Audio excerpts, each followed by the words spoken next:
Երբ 38 տարի անց բացեցին նրա տան դուռը, սեղանին գտան մի հին լուսանկար 1970 թվականի Մյունխենի օլիմպիական խաղերից, որի վրա նա կանգնած էր պատվավոր պատվանդանի վրա, բրոնզե մեդալը կրծքին։ Բայց լուսանկարի անկյունում կար մի փոքրիկ ծանոթագրություն, գրված դողդոջուն ձեռքով. Ո՞վ է այժմ հիշում այս օրը։ Այդ նույն սեղանի վրա ընկած էր նա մի թերթ, բացված սպորտային էջում, որտեղ երիտասարդ լրագրողը գրել էր Հայաստանի ֆուտբոլի պատմության մասին, առանց նշելու Արկադի Անդրեասյանի անունը։ Ոստիկանները, ովքեր մտան այդ սառը դեկտեմբերյան առավոտյան, չէին հասկանում, ինչու այս միայնակ տարեց մարդը պահել էր այդ թերթը իր մահճակալի կողքին։ Բայց նրանք չգիտեին, որ այդ լուսանկարը, այդ թերթը պատմում էին մի ողբերգական պատմություն, թե ինչպես երկիրը մոռացավ իր ամենամեծ հերոսներից մեկին։ Ո՞վ էր այդ մարդը, որը մեռավ միայնակ, երբ մի ժամանակ ամբողջ Խորհրդային Միությունը գիտեր նրա անունը։ Ինչու նրա վերջին օրերը անցան լռության մոռացության մեջ։ Եվ ամենակարևորը, ո՞վ էր մեղավոր այն բանում, որ լեգենդը վերածվեց ուրվականի։ 1972 թվականի օգոստոսի 31-րդ օրը Մյունխենի օլիմպիական մարզադաշտում հնչեցին խորհրդային հիմնը։ 70,000 հոգի ոտքի էին կանգնած, ծափահարելով խորհրդային ֆուտբոլի հավաքականին, որը նոր էր նվաճել բրոնզե մեդալները։ Եվ այդ թիմի սրտում, այդ հաղթանակի հոգում կանգնած էր 25 տարեկան երանցի տղա, Արկադի Անդրեասյան։ Նա խաղացել էր 9 խաղ, խփել էր 3 գոլ, նրա անունը արդեն հնչում էր ամբողջ Միության մեջ։ Բայց ով կարող էր այն ժամանակ պատկերացնել, որ 48 տարի անց այդ նույն մարդը կմեռնի միայնակ իր փոքրիկ բնակարանում, որտեղ ոչ ոք չէր այցելում, որտեղ հեռուստացույցը ցույց էր տալիս ֆուտբոլի խաղեր, առանց նրա անունը նշելու մեկնաբանների կողմից։ Արկադին ծնվել էր 1947 թվականին Երանում, մի սովորական աշխատավորական ընտանիքում։ Նրա հայրը աշխատում էր գործարանում, մայրը՝ դպրոցում։ Բայց փոքրիկ Արկադին ուներ մի բան, ինչ չուներ ոչ ոք նրա թաղամասում, գնդակի հետ խաղալու աստվածային տաղանդ։ Երբ նա վազում էր բակի փոշոտ հրապարակում, գնդակը կպչում էր նրա ոտքերին, կարծես կենդանի էր։ Հարանները դադարում էին իրենց գործերը, դուրս էին գալիս պատշգամբներից, նայելու, թե ինչպես է այդ 12 տարեկան տղան անցնում 5 պաշտպանների միջով, առանց գնդակը կորցնելու։ Մի օր նրան տեսավ Արարատի երիտասարդական ակադեմիայի մարզիչը, Հենրիկ Մկրտչյանը, հենց այդ օրվանից Արկադիի կյանքը փոխվեց ընդմիշտ։ Հենրիկը պատմում էր հետագայում, որ երբ առաջին անգամ տեսավ Արկադիին, նա հասկացավ՝ դա է այն տաղանդը, որը եռում է մեկ անգամ 10 տարում։ Տղան ուներ ոչ միայն տեխնիկա, այլ մի բան ավելի կարևոր՝ ֆուտբոլային մտածողություն։ Նա տեսնում էր դաշտը այնպես, ինչպես շախմատիստը տեսնում է տախտակը, 3 քայլ առաջ։ Երբ Արկադին 14 տարեկան էր, նա արդեն խաղում էր Արարատի երիտասարդական թիմում, խփում էր գոլեր, որոնք մարզիչները նկարագրում էին որպես անհավանական։ 17 տարեկանում նրան կանչեցին հիմնական թիմ, հենց այդտեղից սկսվեց նրա աստղային վերելքը։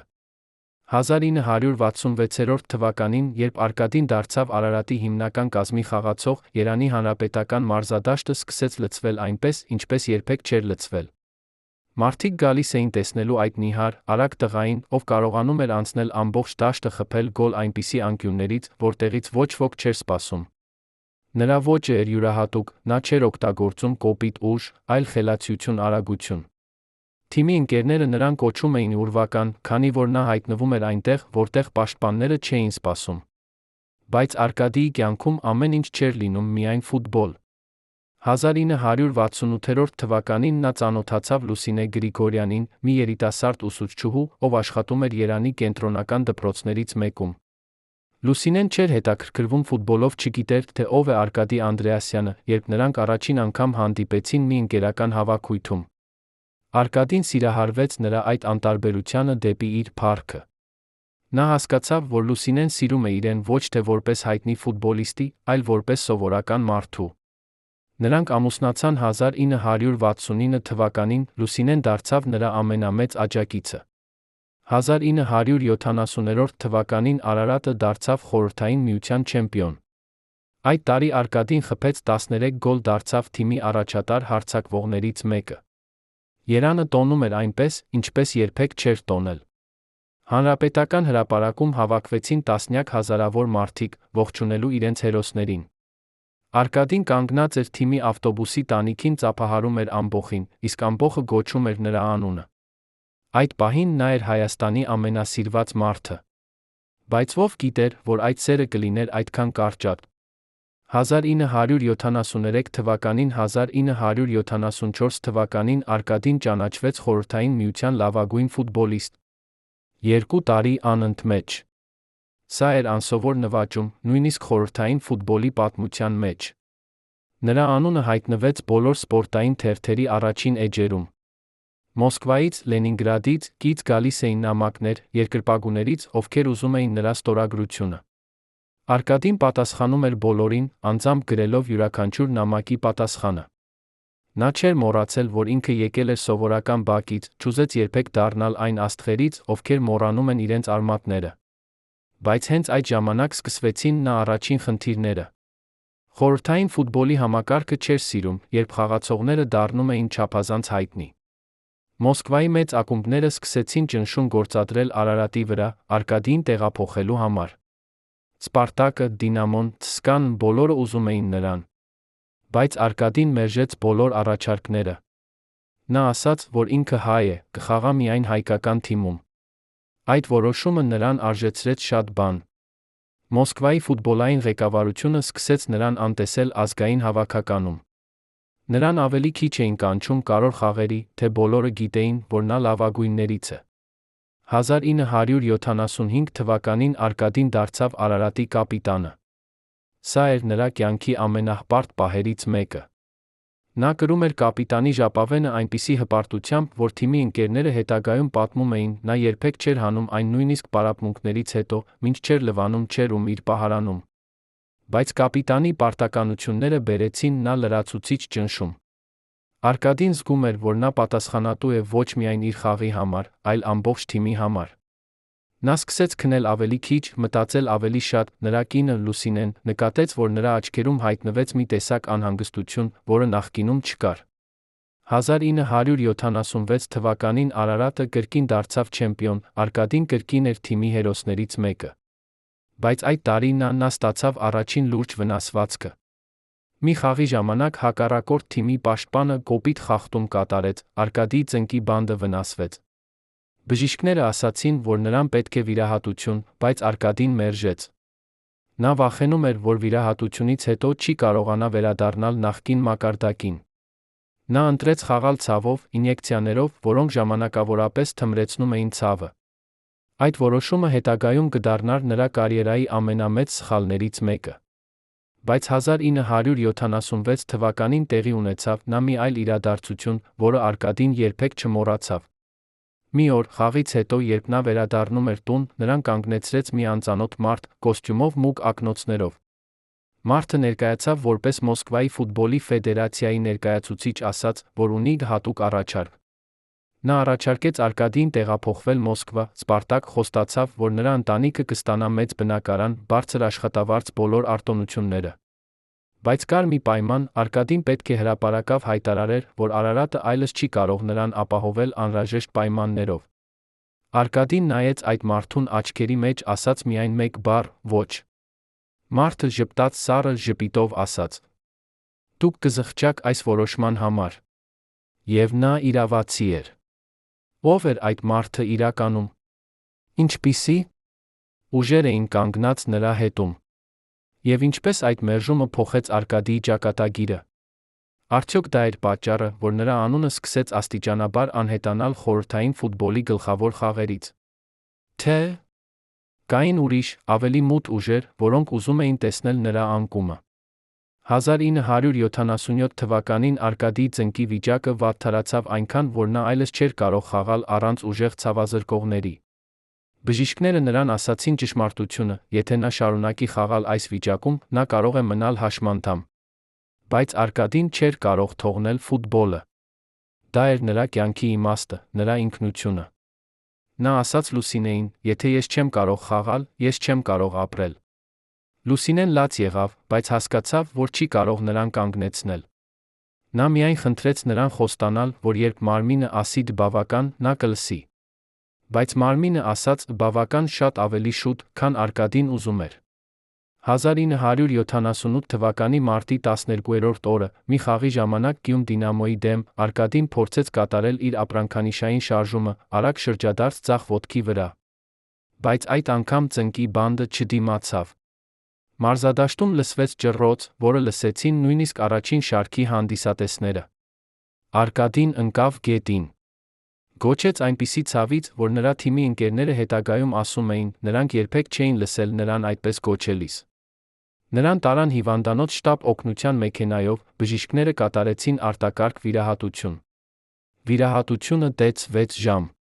Բժիշկները փորձեցին վերականգնել բանդը, բայց վնասվածքը եղել էր չափազանց լուրջ։ Երբ Արկադին արթնացավ անզգայացումից, առաջին բանը, որ նա տեսավ, Լուսինեի արցունքոտ դեմքն էր։ Նա հասկացավ ամեն ինչ, առանց նրա խոսելու։ Գլխավոր վիրաբույժը մտավ սենյակ, ասաց այն խոսքերը, որոնք Արկադին երբեք չէր ուզում լսել։ Դուք այլևս չեք կարող խաղալ պրոֆեսիոնալ մակարդակում։ Արկադիին այդ պահին էր 31 տարեկան։ Նրա կարիերան, որը պետք է շարունակվեր դեռ նվազագույնը 5 տարի, ավարտվեց մի վայրկյանում։ Հաջորդ ամիսները Արկադին անցկացրեց խորը դեպրեսիայի մեջ։ Նա չէր ուզում տեսնել ոչ ոքի, չէր ուզում լսել ֆուտբոլի մասին, չէր ուզում նույնիսկ դուրս գալ տնից։ Լուսինեն փորձում էր նրան օգնել, բայց Արկադին փակվել էր իր ներսում։ Նա նստում էր պատուհանի մոտ, նայում էր փողոց, որտեղ երեխաները խաղում էին ֆուտբոլ, նրա աչքերից հոսում էին արցունքներ։ Մի օր Լուսինեն գտավ նրան, նստած խավարում, ձեռքին բռնած իր հին մարզակոշիկները, նա շշնջում էր. Ես այլս ոչինչ չեմ։ Բայց Լուսինեն չթողեց նրան խորտակվել։ Նա բերեց նրան հոգեբանի մոտ, ով աշխատեց նրա հետ ամիսներ շարունակ։ Աստիճանաբար Արկադին սկսեց ընդունել իր նոր իրականությունը։ Նա հասկացավ, որ թե չի կարող խաղալ, կարող է մնալ ֆուտբոլի աշխարհում այլ կերպ։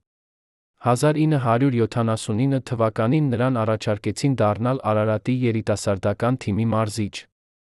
Արկադին ընդունեց առաջարկը, սա դարձավ նրա կյանքի նոր գլուխը։ Որպես մարզիչ Արկադին ցույց տվեց նույն նվիրվածությունը, ինչ որպես խաղացող։ Նա աշխատում էր երիտասարդների հետ առավոտից մինչ երեկո, փոխանցելով նրանց իր բոլոր գիտելիքներն ու փորձը։ Նրա աշակերտները հիշում են, որ նա երբեք չէր բարձրացնում ձայնը, բայց երբ նա խոսում էր ֆուտբոլի մասին, նրա աչքերը վառվում էին այնպիսի կրքով, որ անհնար էր չլսել։ Նա սովորեցնում էր նրանց ոչ միայն տեխնիկա, այլ այն բանը, ինչ ինքը համարում էր ամենակարևորը՝ հարգանքը խաղի թիմի նկատմամբ։ Բայց խորհրդային ֆուտբոլի համակարգը չէր մոռացել Արկադիի անհնազանդությունը։ Թե նա աշխատում էր լավ, նրա աշակերտները ցույց էին տալիս հիանալի արդյունքներ, նրան երբեք չառաջարկեցին բարձրանալ հիմնական թիմի մարզչական կազմ։ Երբ Արարատի գլխավոր մարզիչը հեռացավ 1981 թվականին, բոլորը սպասում էին, որ Արկադիին կառաջարկեն այդ պաշտոնը։ Բայց փոխարենը բերեցին մի մարզիչ Մոսկվայից, ով երբեք չէր աշխատել Հայաստանում, չէր ճանաչում թիմի մշակույթը։ Արկադին հասկացավ, որ սա էր վրեժխնդրությունը այն մերժման համար, որը նա արել էր տարիներ առաջ։ 1982 թվականին Արկադին հեռացավ Արարատից։ Նա չէր կարող աշխատել համակարգում, որը նրան անտեսում էր։ Նա գնաց աշխատել մի փոքր ակումբում, Երանի ծայրամասում, որտեղ երեխաները խաղում էին հին, ծակծկված գնդակներով փոշոտ դաշտում։ Բայց Արկադին չէր բողոքում։ Նա ասում էր. Ես սովորեցրի երեխաներին Արարատում, կսովորեցնեմ նա այստեղ։ Եվ նա սովորեցրեց։ Նրա աշակերտներից շատերը հետագայում դարձան պրոֆեսիոնալ ֆուտբոլիստներ, նրանք միշտ հիշում էին, որ իրենց առաջին իսկական մարզիչը Արկադի Անդրեասյանն էր։ Բայց Արկադիի անձնական կյանքում ամեն ինչ չէր լինում այդքան լավ։ 1984 թվականին Լուսինեին ախտորոշեցին քաղցկեղ։ Բժիշկները ասացին, որ հիվանդությունը արդեն առաջացած փուլում է, բուժման հնարավորությունները սահմանափակ են։ Արկադիի աշխարհը կրկին փլվեց։ Նա թողեց աշխատանքը, նվիրեց իրեն ամբողջությամբ Լուսինեի խնամքին։ Նա տարավ նրան լավագույն բժիշկների մոտ Մոսկվայում, ծախսեց իր բոլոր խնայողությունները բուժման վրա, աղոթեց այն Աստծուն, որին երբեք չէր հավատացել։ Լուսինեն պայքարեց 2 տարի։ Այդ 2 տարիների ընթացքում Արկադին չհեռացավ նրա կողքից ոչ մի օր։ Նա կարդում էր նրան գրքեր, պատմում էր նրան հին պատմություններ իրենց երիտասարդությունից, բռնում էր նրա ձեռքը խոստանում, որ ամեն ինչ լավ կլինի։ Բայց նրանք երկուսն էլ գիտեին ճշմարտությունը։ 1986 թվականի նոյեմբերի 15-րդ օրը Լուսինեն մահացավ Արկադիի գրկում։ Նրա վերջին խոսքերը եղան. Դու եղել ես իմ ամենամեծ սերը։ Արկադին չլաց եղավ այդ պահին։ Նա նստեց նրա մահճակալի կողքին ամբողջ գիշեր, բռնելով նրա սառած ձեռքը, միայն առավոտյան, երբ եկան նրան տանելու, նա վերջապես թույլ տվեց արցունքներին հոսել։ Լուսինեի մահից հետո Արկադին փակվեց իր տան մեջ։ Նա չէր պատասխանում հեռախոսազանգերին, չէր բացում դուռը այցելուներին, չէր ուզում տեսնել ոչ ոքի։ Նրա հին թիմի ընկերները փորձեցին նրան օգնել, բայց Արկադին մերժեց բոլոր օգնությունը։ Նա ապրում էր իր հիշողությունների մեջ, նայելով հին լուսանկարներին, լսելով հին ձայնագրություններին, որտեղ Լուսինեի ձայնը դեռ կենդանի էր։ Մի օր նրա հարանը գտավ նրան գետնին ընկած, անգիտակից վիճակում։ Նրան տարան հիվանդանոց, բժիշկները ասացին, որ նա չէր ուտել մի քանի օր, ուներ սուր սնուցման անբավարարություն։ Հիվանդանոցում Արկադիին այցելեց նրա հին ընկերը, Հենրիկ Մկրտչյանը, այն մարզիչը, ով նրան առաջին անգամ տեսավ բակում։ Հենրիկը նստեց նրա մահճակալի կողքին, ասաց. «Արկադի, Լուսինեն չէր ուզենա տեսնել քեզ այսպես։ Նա ուզում էր, որ դու ապրես, որ դու շարունակես այն, ինչ սիրում էիր»։ Արկադին նայեց նրան առաջին անգամ շատ ժամանակից հետո խոսեց. «Ես այլս չգիտեմ, թե ինչ եմ սիրում»։ Հենրիկը բռնեց նրա ձեռքը, ասաց. «Դու սիրում ես ֆուտբոլը։ Դու սիրում ես երեխաներին սովորեցնել։ Վերադարձիր դաշտ, Արկադի։ Դա է քո տեղը»։ Աստիճանաբար Արկադին սկսեց վերականգնվել։ Նա վերադարձավ մարզչական աշխատանքին, բայց այս անգամ ավելի խոնարհ, ավելի լուռ։ Նա չէր խոսում շատ, բայց երբ նա խոսում էր, երեխաները լսում էին յուրաքանչյուր բառ։ Նրա աչքերում կար մի տեսակ տխրություն, որը երբեք չանհետացավ, բայց կար նա մի տեսակ իմաստություն, որը գալիս է միայն խոր ցավից հետո։ Նա սովորեցնում էր երեխաներին ոչ միայն ֆուտբոլ, այլ կյանք։ Նա ասում էր նրանց. «Կյանքը կհարվածի ձեզ, կգցի գետին, բայց դուք պետք է վեր կենաք։ Միշտ վեր կենաք»։ Բայց Խորհրդային Միությունը փլուզվում էր, Հայաստանը մտնում էր մի նոր, անորոշ ժամանակաշրջան։ 1991 թվականին երկիրը դարձավ անկախ, բայց անկախությունը բերեց նա տնտեսական ճգնաժամ, պատերազմ Ղարաբաղում, էներգետիկ շրջափակում։ Ֆուտբոլը, որը մի ժամանակ եղել էր ազգային հպարտության խորհրդանիշ, այժմ դարձել էր մոռացված։ Մարզադաշտերը փակվում էին, թիմերը լուծարվում էին, խաղացողները հեռանում էին երկրից, փնտրելով ավելի լավ կյանք արտերկրում։ Արկադին նայում էր այս ամենին, զգում էր, որ նրա կյանքի աշխատանքը փլվում է նրա աչքի առաջ։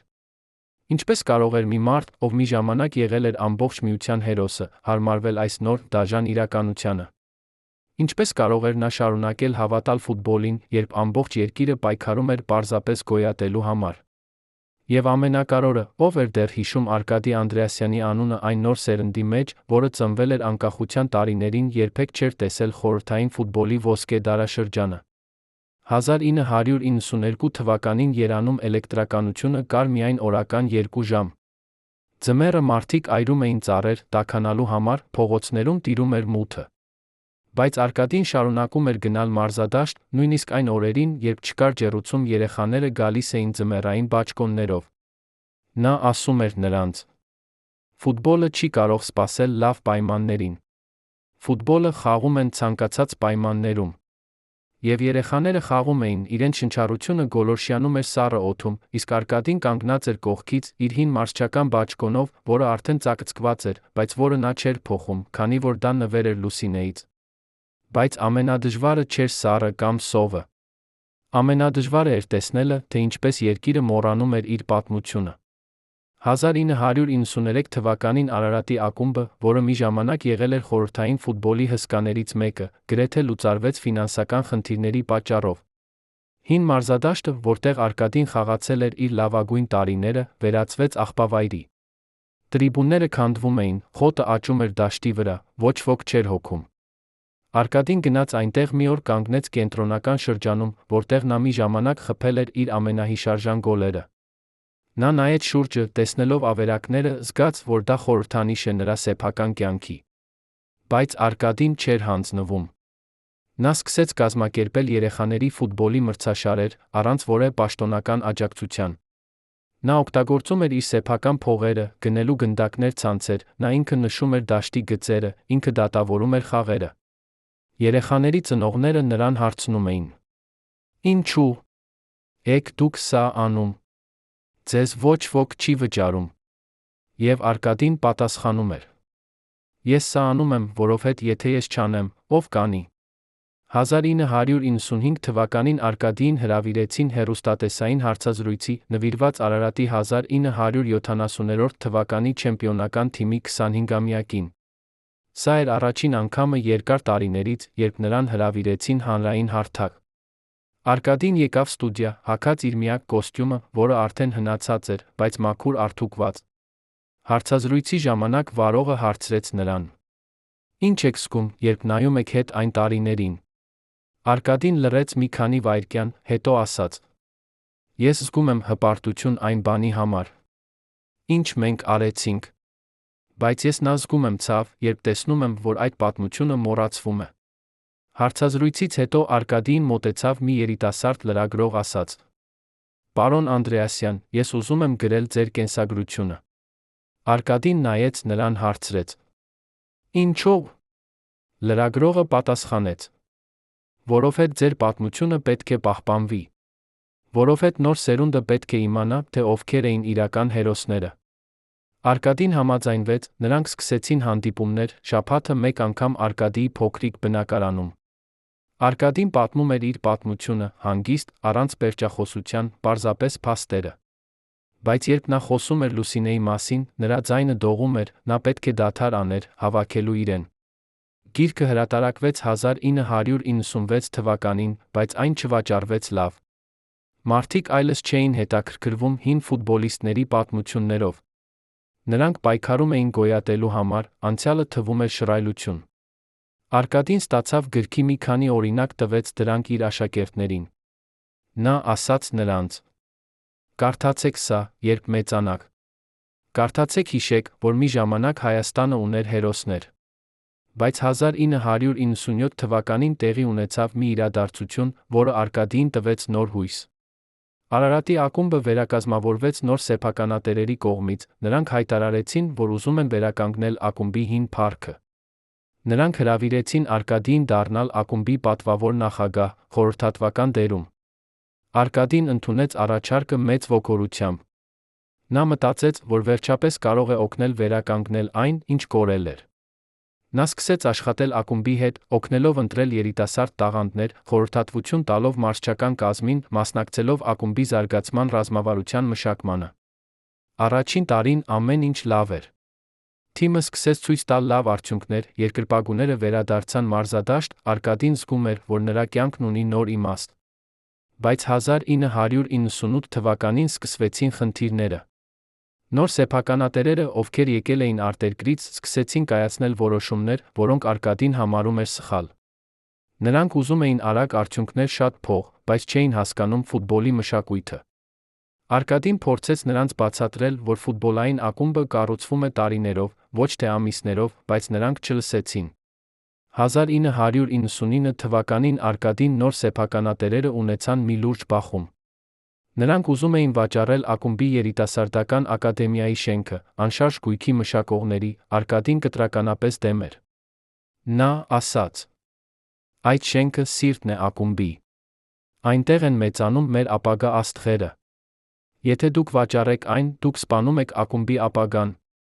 Բայց սեփականատերերը պնդեցին, երբ Արկադին շարունակեց դիմադրել, նրանք նրան ազատեցին իր պաշտոնից։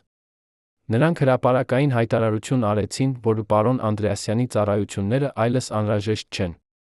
Արկադին կարդաց այդ հայտարարությունը թերթում, զգաց, որ նրան կրկին դավաճանեցին։ Նա տվեց հարցազրույց մի տեղական թերթին, որտեղ ասաց. «Ես տվեցի իմ ամբողջ կյանքը Արարատին։ Ես խաղացի այդ թիմում, արյունահոսեցի այդ թիմի համար, հիմա նրանք նետում են ինձ, ինչպես հին կոշիկը»։ Բայց նրա խոսքերը չունեցան մեծ արձագանք։ Մարդիկ ունեին ավելի կարևոր խնդիրներ, քան հին ֆուտբոլիստի վիրավորանքները։ Հետագա տարիներին Արկադին աստիճանաբար հեռացավ հանրային կյանքից։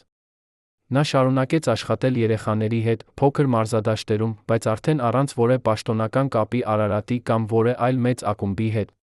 Նա ապրում էր իր փոքրիկ պենսիայով, որը հազիվ բավարարում էր ապրելու համար։ Նրա բնակարանը լի էր հին լուսանկարներով, մեդալներով, գավաթներով, մի ողջ կյանքի հիշողություններով, որոնք այժմ թվում էին պատկանելու մեկ այլ աշխարհի։ Երբեմն նրան հանդիպում էին փողոցում, մարդիկ ճանաչում էին նրան։ Ավելի տարեց մարդիկ մոտենում էին ասում էին. Դուք Արկադի Անդրեասյանն եք։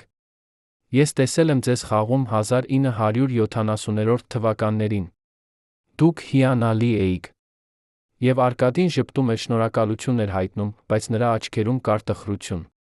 Քանի որ նա գիտեր, որ երիտասարդները, ովքեր անցնում էին կողքով, իրենց հեռախոսներին նայելով, չգիտեին, թե ով է նա։ Նրանց համար նա պարզապես մի տարեց մարդ էր փողոցում։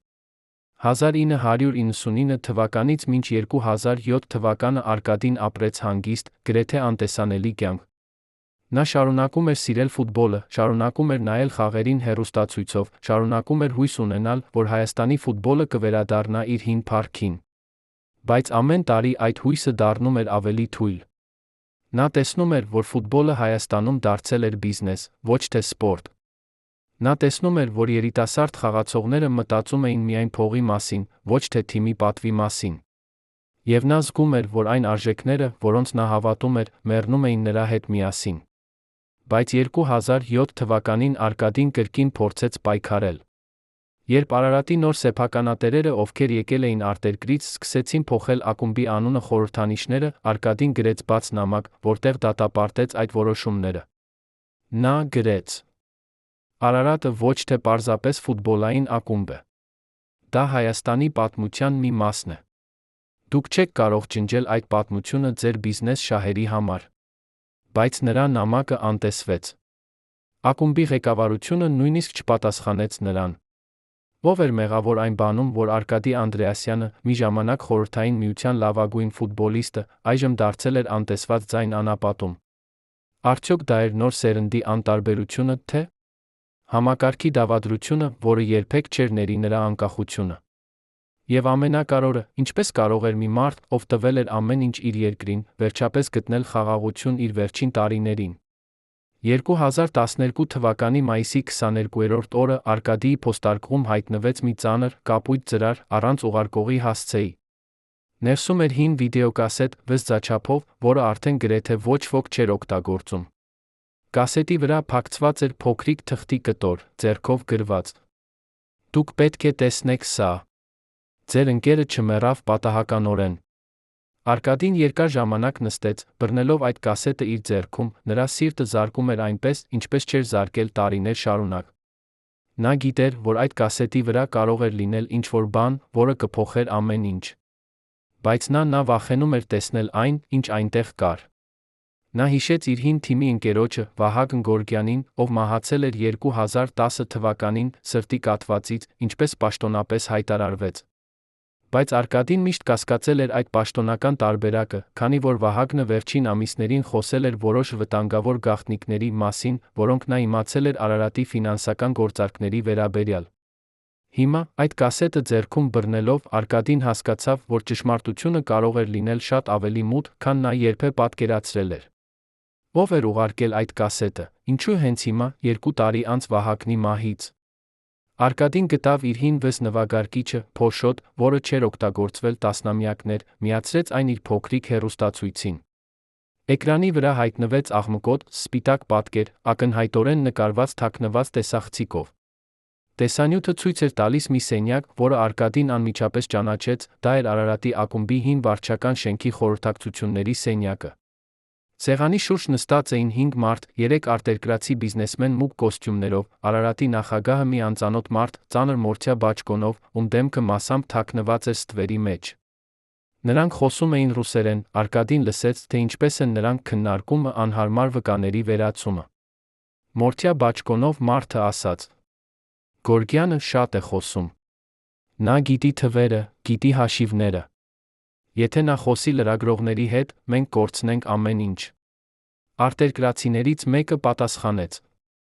Ուրեմն նա չպետք է խոսի։ Դուք հասկանում եք, թե ինչ եմ ասում։ Եվ բոլորը լռեցին, բայց այդ լռությունը ավելի սարսափելի էր, քան ցանկացած խոսք։ Արկադին զգաց, որ նրա ձեռքերը դողում են այնքան ուժգնորեն, որ նա հազիվ կարողացավ պահել հեռակառավարման վահանակը։ Նա դադարեցրեց տեսանյութը, նստեց իր հին բազկաթոռին, փորձելով հավաքել իր մտքերը։ Վահագնը մեռավ 3 շաբաթ այդ տեսանյութի ամսաթվից հետո։ Պաշտոնական տարբերակը եղավ սրտի կաթված, բայց Վահագնը վերջերս անցել էր բժշկական ամբողջական զննում, բժիշկները ասել էին, որ նրա սիրտը լիովին առողջ է։ Արկադին հիշեց, որ Վահագնի թաղմանը եկել էր շատ քիչ մարդ, ընտանիքը, մի քանի հին ընկերներ, ոչ ոք Արարատի ղեկավարությունից։ Նա հիշեց, որ Վահագնի որբայրիկ որդին, Արամը, նրան ասել էր. հայրս վերջին շաբաթները վախենում էր։ Նա ասում էր, որ նրան հետում են, որ նրա հեռախոսը գնչարկված է։ Մենք մտածեցինք, որ նա պարանոիկ է դարձել, բայց հիմա ես չգիտեմ։ Արկադին վերադարձավ տեսանյութին, շարունակեց դիտել։ Խորհրդակցությունը տեց 15 րոպե, այդ ժամանակ նրանք քննարկեցին, թե ինչպես կազմակերպել դժբախտ պատահար, ինչպես վճարել ճիշտ մարդկանց, ինչպես համոզել ոստիկանությանը, որ դա բնական մահ էր։ Տեսանյութի վերջում մորթյա բաճկոնով մարդը կանգնեց, մոտեցավ տեսախցիկին, ակնհայտորեն չգիտակցելով, որ այն այնտեղ է։ Մի վայրկյան նրա դեմքը հայտնվեց էկրանի վրա, պարզ ճանաչելի։ Արկադին ճանաչեց նրան անմիջապես, դա էր Կարեն Սարգսյանը, հայտնի բիզնեսմենը, ում անունը կապված էր տասնյակ սկանդալների հետ, բայց ով միշտ մնում էր անձեռնմխելի, շնորհիվ իր կապերի իշխանության մեջ։ Հետո էկրանը մտնեց, տեսանյութը ավարտվեց։ Արկադին նստեց խավարում, լսելով միայն իր սեփական շնչառությունը։ Նա գիտեր, որ այժմ ունի ապացույց այն բանի, որ նրա ընկերը սպանվել է։ Բայց նա գիտեր, որ այդ ապացույցը նրան դարձնում էր վտանգավոր։ Եթե այն մարդիկ, ովքեր սպանել էին Վահագնին, իմանային, որ Արկադին ունի այդ տեսանյութը, նրանք կգային նրա համար։ Նա մտածեց գնալ ոստիկանություն, բայց հետո հիշեց, որ տեսանյութում խոսվում էր վճարել ճիշտ մարդկանց։ Ո՞վ էին այդ ճիշտ մարդիկը։ Արդյոք նրանց մեջ կային ոստիկաններ։ Արդյոք նա կարող էր վստահել որևէ մեկին։ Նա վերցրեց կասետը, դրեց այն մի հին կոշիկի տուփի մեջ, թաքցրեց այն իր պահարանի ամենախորը, հին լուսանկարների լուսինեի նամակների տակ։ Նա որոշեց սպասել, մտածել, պլանավորել իր հաջորդ քայլը։ Բայց նա գիտեր, որ այդ գիշեր նա չի քնելու։ Հաջորդ օրը Արկադին գնաց այն փոքրիկ սրճարանը, որտեղ Վահագնը սիրում էր նստել իր վերջին ամիսներին։ Նա հույս ուներ գտնել այնտեղ որևէ մեկին, ով կարող էր իմանալ ինչ-որ բան։ Սրճարանի տերը, տարեց Աշոտը, հիշեց Վահագնին լավ։ Նա ասաց Արկադիին, Վահագնը վերջին շաբաթները գալիս էր գրեթե ամեն օր։ Նա նստում էր այն անկյունային սեղանի մոտ, գրում էր ինչ-որ բան մի նոթատետրում։ Նա շատ նյարդայնացած էր, միշտ նայում էր դեպի դուռը, կարծես սպասում էր որևէ մեկին կամ վախենում էր որևէ մեկից։ Արկադին հարցրեց. Ինչ եղավ այդ նոթատետրին։ Աշոտը ուսերը թոթվեց։ Չգիտեմ։ Երբ նրան տարան շտապ օգնությամբ, նոթատետրը մնաց սեղանի վրա։ Ես վերցրեցի այն, պահեցի, մտածելով, որ նրա ընտանիքը կգա վերցնելու։ Բայց ոչ ոք չեկավ։ Սպասեք, ես կբերեմ։ Աշոտը գնաց հետի սենյակ, վերադարձավ մի հին, շագանակագույն նոթատետրով, լի գրություններով, Վահագնի ձեռագրով։ Արկադին բացեց այն, սկսեց կարդալ։ Էջերը լի էին թվերով, հաշիվների համարներով, ամսաթվերով, անուններով։ Վահագնը մանրամասն գրանցել էր Արարատի ֆինանսական գործարքները, ապօրինի փոխանցումներ, օֆշորային հաշիվներ, կեղծ պայմանագրեր երակայական խաղացողների հետ, փողերի լվացում կասկածելի ընկերությունների միջոցով։ Ամեն էջ էր մի նոր սկանդալ, մի նոր հանցագործություն։ Եվ ամենավերջում, վերջին էջում, Վահագնը գրել էր. Եթե ինձ հետ ինչ-որ բան պատահի, իմացեք, դա չէր պատահական։ Նրանք սպառնացել են ինձ։ Նրանք ասել են, որ ես պետք է լռեմ, կամ իմ ընտանիքը կտուժի։ Բայց ես չեմ կարող լռել։ Ճշմարտությունը պետք է դուրս գա։ Արկադին զգաց, որ նրա աչքերը խոնավանում են։ Վահագնը գիտեր, որ նա վտանգի մեջ է, բայց նա ընտրեց ճշմարտությունը։ Եվ այդ ընտրությունը նրան արժեցրեց կյանքը։ Արկադին փակեց նոթատետրը, ասաց Աշոտին, ես կվերցնեմ սա։ Սա կարող է օգնել գտնել ճշմարտությունը։ Աշոտը նայեց նրան մտահոգ։ Զգույշ եղեք, Արկադի ջան։ Եթե այդ մարդիկ սպանեցին Վահագնին, նրանք կարող են սպանել նա ձեզ։ Արկադին ժպտաց տխուր ժպիտով։ Ես արդեն 65 տարեկան եմ, Աշոտ։ Ես ապրել եմ իմ կյանքը։ Բայց Վահագնի հիշատակը արժանի է արդարության։ Արկադին տարավ նոթատետրը տուն, ամբողջ գիշեր կարդաց այն, էջ առ էջ, փաստ առ փաստ։ Նա տեսավ, թե ինչպես են Արարատի նոր սեփականատերերը կողոպտել ակումբը, թե ինչպես են նրանք օգտագործել ակումբի անունը, լվանալու կեղտոտ փողեր, թե ինչպես են նրանք կապված հանցավոր աշխարհի հետ։ Եվ նա հասկացավ, որ Վահագնի մահը եղել էր միայն սկիզբը։ Այդ մարդիկ պատրաստ էին սպանել ցանկացած մեկին, ով կանգնում էր իրենց ճանապարհին։ Արկադին որոշեց, որ նա պետք է գործի, բայց խելացիորեն։ Նա պետք է գտներ մեկին, ում կարող էր վստահել, մեկին, ով ուներ ուժ ազդեցություն, պաշտպանելու նրան բացահայտելու ճշմարտությունը։ Հաջորդ օրերին Արկադին սկսեց զգույշ հետաքննություն։ Նա կապվեց մի քանի հին ընկերների հետ, նախկին ֆուտբոլիստներ, լրագրողներ, իրավաբաններ, ովքեր նա գիտեր, որ կարող էր վստահել։ Նա ցույց տվեց նրանց նոթատետրի պատճենները, պատմեց տեսանյութի մասին, նրանք բոլորը ցնցվեցին։ Մեկը նրանցից, Արմեն Պետրոսյանը, ով աշխատում էր որպես քննիչ լրագրող, ասաց. Արկադի, սա ավելի մեծ է, քան մենք մտածում էինք։ Այստեղ խոսքը միայն Արարատի մասին չէ։ Այստեղ խոսքը ամբողջ համակարգի մասին է՝ կոռուպցիա, կազմակերպված հանցագործություն, իշխանության ստվերային աշխարհի կապեր։ Եթե մենք բացահայտենք սա, մենք կհարվածենք շատ հզոր մարդկանց։ Արկադին հասկացավ վտանգը, բայց նա հասկացավ, որ սա էր նրա վերջին հնարավորությունը անել ինչ-որ իմաստալից բան իր կյանքում։ Նա ասաց.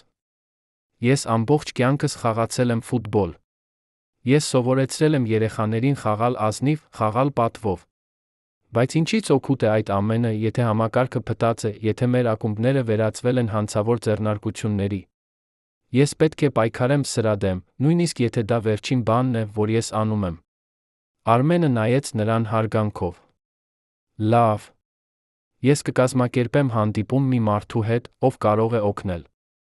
Բայց դուք պետք է պատրաստ լինեք այն բանին, որ ձեր կյանքը կփոխվի ընդմիշտ։ Ո՞վ էր այդ մարդը, ում Արմենը ուզում էր ներկայացնել Արկադիին։ Արդյոք նա իսկապես կարող էր օգնել, թե՞ դա էր ծուղակ։ Եվ ամենակարևորը, արդյոք Արկադին պատրաստ էր վերջին մարտին, որը կարող էր արժանալ նրա կյանքը, բայց որը կարող էր նա փրկել Արարատի պատիվը Վահագնի հիշատակը։ 2012 թվականի հունիսի 14-րդ օրը Արկադին հանդիպեց Արմենի Մարթուն մի անանուն սրճարանում Երանի ծայրամասում, որտեղ ոչ ոք նրանց չէր ճանաչի։ Մարդը ներկայացավ որպես Դավիթ Ավագյան, նախկին ոստիկանության բարձրաստիճան սպա, ով հիմա աշխատում էր որպես անկախ հետաքննիչ։ Դավիթը եղել էր 60 տարեկան, բայց նրա աչքերը ունեին երիտասարդի սրություն կասկածամտություն։ Նա լսեց Արկադիի պատմությունը, առանց ընդհատելու, միայն երբեմն գրելով ինչ-որ բան իր փոքրիկ նոթատետրում։ Երբ Արկադին ավարտեց, Դավիթը լռեց երկար ժամանակ, հետո ասաց. Ես գիտեի, որ Արարատի շուրջ ինչ-որ բան սխալ է, բայց ես չգիտեի, որ այն այդքան խորն է։ Այն, ինչ դուք ինձ պատմեցիք, եթե ճիշտ է, սա ոչ միայն սպորտային սկանդալ է։ Սա պետական մակարդակի հանցագործություն է։ Դավիթը բացատրեց, որ նա տարիներ շարունակ հետաքննել է կազմակերպված հանցավորության կոռուպցիայի գործեր, նա տեսել է, թե ինչպես են հանցավոր ցանցերը ներթափանցում սպորտի աշխարհ, օգտագործելով ֆուտբոլային ակումբները որպես ծածկույթ իրենց կեղտոտ գործարքների համար։ Նա ասաց. Արարատը կատարյալ նպատակ է նրանց համար։ Դա հայտնի անուն է, դա ունի պատմություն, դա ունի երկրպագուներ։ Ոչ ոք չի կասկածի, եթե Արարատը փոխանցում է մեծ գումարներ արտերկրյան ակումբներին, գնելու խաղացողներ։ Բայց իրականում այդ փողերը գնում են օֆշորային հաշիվներ, վերադառնում են որպես մաքուր ներդրումներ։ Արկադին լսում էր, զգում էր, որ նրա սիրելի ակումբը, որի համար նա արյունահոսել էր, վերածվել էր հանցավոր գործիքի։ Դավիթը ասաց, որ նա պատրաստ է օգնել, բայց նրանք պետք է շատ զգույշ լինեն։ Նա բացատրեց. Այն մարդիկը, ում մասին դուք խոսում եք, ունեն կապեր ամենաբարձր մակարդակներում։ Նրանք ունեն փող, ունեն ազդեցություն, ունեն մարդիկ ոստիկանության դատախազության մեջ։ Եթե մենք շարժվենք շատ արագ կամ շատ բարձրաձայն, նրանք կիմանան կկանգնեցնեն մեզ։ Մենք պետք է հավաքենք բավարար ապացույցներ, որ նրանք չկարողանան խուսափել, հետո պետք է հարվածենք միանգամից հրապարակայնորեն, որպեսզի նրանք չկարողանան ամեն ինչ ծածկել։ Արկադին համաձայնվեց, նրանք սկսեցին պլանավորել իրենց գործողությունները։ Հաջորդ 3 ամիսները Արկադին Դավիթը աշխատեցին գաղտնի։ Նրանք հավաքեցին լրացուցիչ ապացույցներ, բանկային փաստաթղթեր, վկաների ցուցմունքներ, լուսանկարներ, ձայնագրություններ։ Դավիթը օգտագործեց իր հին կապերը ոստիկանության մեջ, ստանալու գաղտնի տեղեկություններ։ Արկադին խոսեց նախկին Արարատի աշխատակիցների հետ, ովքեր վախենում էին խոսել հրապարակայնորեն, բայց պատրաստ էին տալ անանուն ցուցմունքներ։ Աստիճանաբար նրանք կառուցեցին մի ամբողջական պատկեր, ինչպես էր գործում այդ հանցավոր ցանցը, ովքեր էին հիմնական խաղացողները, ինչպես էին փողերը հոսում։ Բայց երբ նրանք մոտենում էին իրենց նպատակին, սկսվեցին նա սպառնալիքները։ Օգոստոսի սկզբին Արկադիի տան դուռը գտավ մի անանուն նամակ, ներսում միայն մի լուսանկար, որտեղ Արկադին նկարված էր փողոցում, նամակի վրա գրված էր. «Մենք գիտենք, թե ինչ եք անում։ Դադարեցրեք, մինչ ուշ չէ»։ Արկադին ցույց տվեց նամակը Դավիթին, Դավիթը ասաց. «Սա նշանակում է, որ մենք ճիշտ ուղղությամբ ենք գնում։ Նրանք վախենում են։ Բայց սա նշանակում է, որ մենք պետք է շտապենք։ Մենք պետք է հրապարակենք ապացույցները շուտով, մինչ նրանք փորձեն մեզ կանգնեցնել»։ Օգոստոսի 25-րդ օրը Արկադին Դավիթը կազմակերպեցին մամլո ասուլիս, հրավիրելով բոլոր հիմնական լրատվամիջոցները։ Նրանք ներկայացրեցին իրենց ապացույցները, փաստաթղթերը, տեսանյութը, Վահագնի նոթատետրը։ Արկադին խոսեց հանրությանը, իր ձայնը դողալով, բայց հստակ. «Ես ամբողջ կյանքս սիրել եմ Արարատը։ Ես խաղացել եմ այդ թիմում, արյունահոսել եմ այդ թիմի համար։ Բայց այն, ինչ տեղի է ունենում հիմա, դա դավաճանություն է այն ամենի նկատմամբ, ինչի համար մենք պայքարել ենք։ Իմ ընկերը, Վահագն Գորգյանը, սպանվեց, որովհետև նա փորձեց բացահայտել ճշմարտությունը։ Ես այստեղ եմ նրա անունից, ես պահանջում եմ արդարություն»։ Մամլո ասուլիսը դարձավ սենսացիա։ Բոլոր հիմնական լրատվամիջոցները հրապարակեցին պատմությունը, հասարակությունը ցնցվեց։ Մարդիկ դուրս եկան փողոցներ, պահանջելով հետաքննություն, պահանջելով արդարություն Վահագնի համար, պահանջելով մաքրել Արարատը հանցավորներից։ Իշխանությունները ստիպված եղան արձագանքել։ Գլխավոր դատախազությունը հայտարարեց, որ կբացի քրեական գործ, ոստիկանությունը սկսեց ձերբակալություններ։ Արարատի նախագահը մի քանի այլ բարձրաստիճան պաշտոնյաներ ձերբակալվեցին կասկածելով սպանության կազմակերպման, փողերի լվացման կոռուպցիայի մեջ։ Բայց հաղթանակը եկավ մեծ գնով։ Օգոստոսի 31-րդ օրը, մամլո ասուլիսից 6 օր անց, Դավիթ Ավագյանը հարձակման ենթարկվեց իր տան մոտ։ Երկու անծանոթ մարդիկ մոտեցան նրան, սկսեցին ծեծել, օգտագործելով մետաղյա ձողեր։ Դավիթը տարվեց հիվանդանոց ծանր վիճակում, կոտրված կողոսկրեր, ուղեղի ցնցում, ներքին արյունահոսություն։ Բժիշկները պայքարեցին նրա կյանքի համար 3 օր, նա վերապրեց, բայց մնաց հաշմանդամ, մասնակի անդամալույց կորցրած իր խոսելու կարողության մեծ մասը։ Արկադին այցելեց նրան հիվանդանոցում, տեսավ այդ ուժեղ, համարձակ մարդուն, այժմ անօգնական մահճակալում, նա զգաց անսահման մեղք։ Արկադին նստեց Դավիթի մահճակալի կողքին, բռնեց նրա ձեռքը։ Դավիթը փորձեց խոսել, բայց կարողացավ միայն շշնջալ. «Շա! Ռու նա գեկ»։ Արկադին արցունքներով ասաց. «Ես այդքան ցավում եմ, Դավիթ։ Սա իմ մեղքն է։ Ես ձեզ ներգրավեցի այս մեջ»։ Բայց Դավիթը թույլ թափ տվեց գլխով, ժխտելով, նրա աչքերը ասում էին. «Ոչ, դուք արեցիք ճիշտ բանը»։ Արկադին մնաց նրա հետ մինչ երեկո, երբ նա հեռանում էր, նա խոստացավ իր սրտում, որ Դավիթի զոհողությունը չի լինի ընդունայն։ Հետաքննությունը շարունակվեց ամիսներ շարունակ։ Աստիճանաբար բացահայտվեցին ավելի շատ մանրամասներ, ավելի շատ անուններ, ավելի շատ հանցագործություններ։ Պարզվեց, որ Արարատի սկանդալը միայն սառցակալի ծայրն էր, ամբողջ համակարգ էր կոռումպացված, տասնյակ ակումբներ, հարյուրավոր պաշտոնյաներ, միլիոնավոր դոլարներ։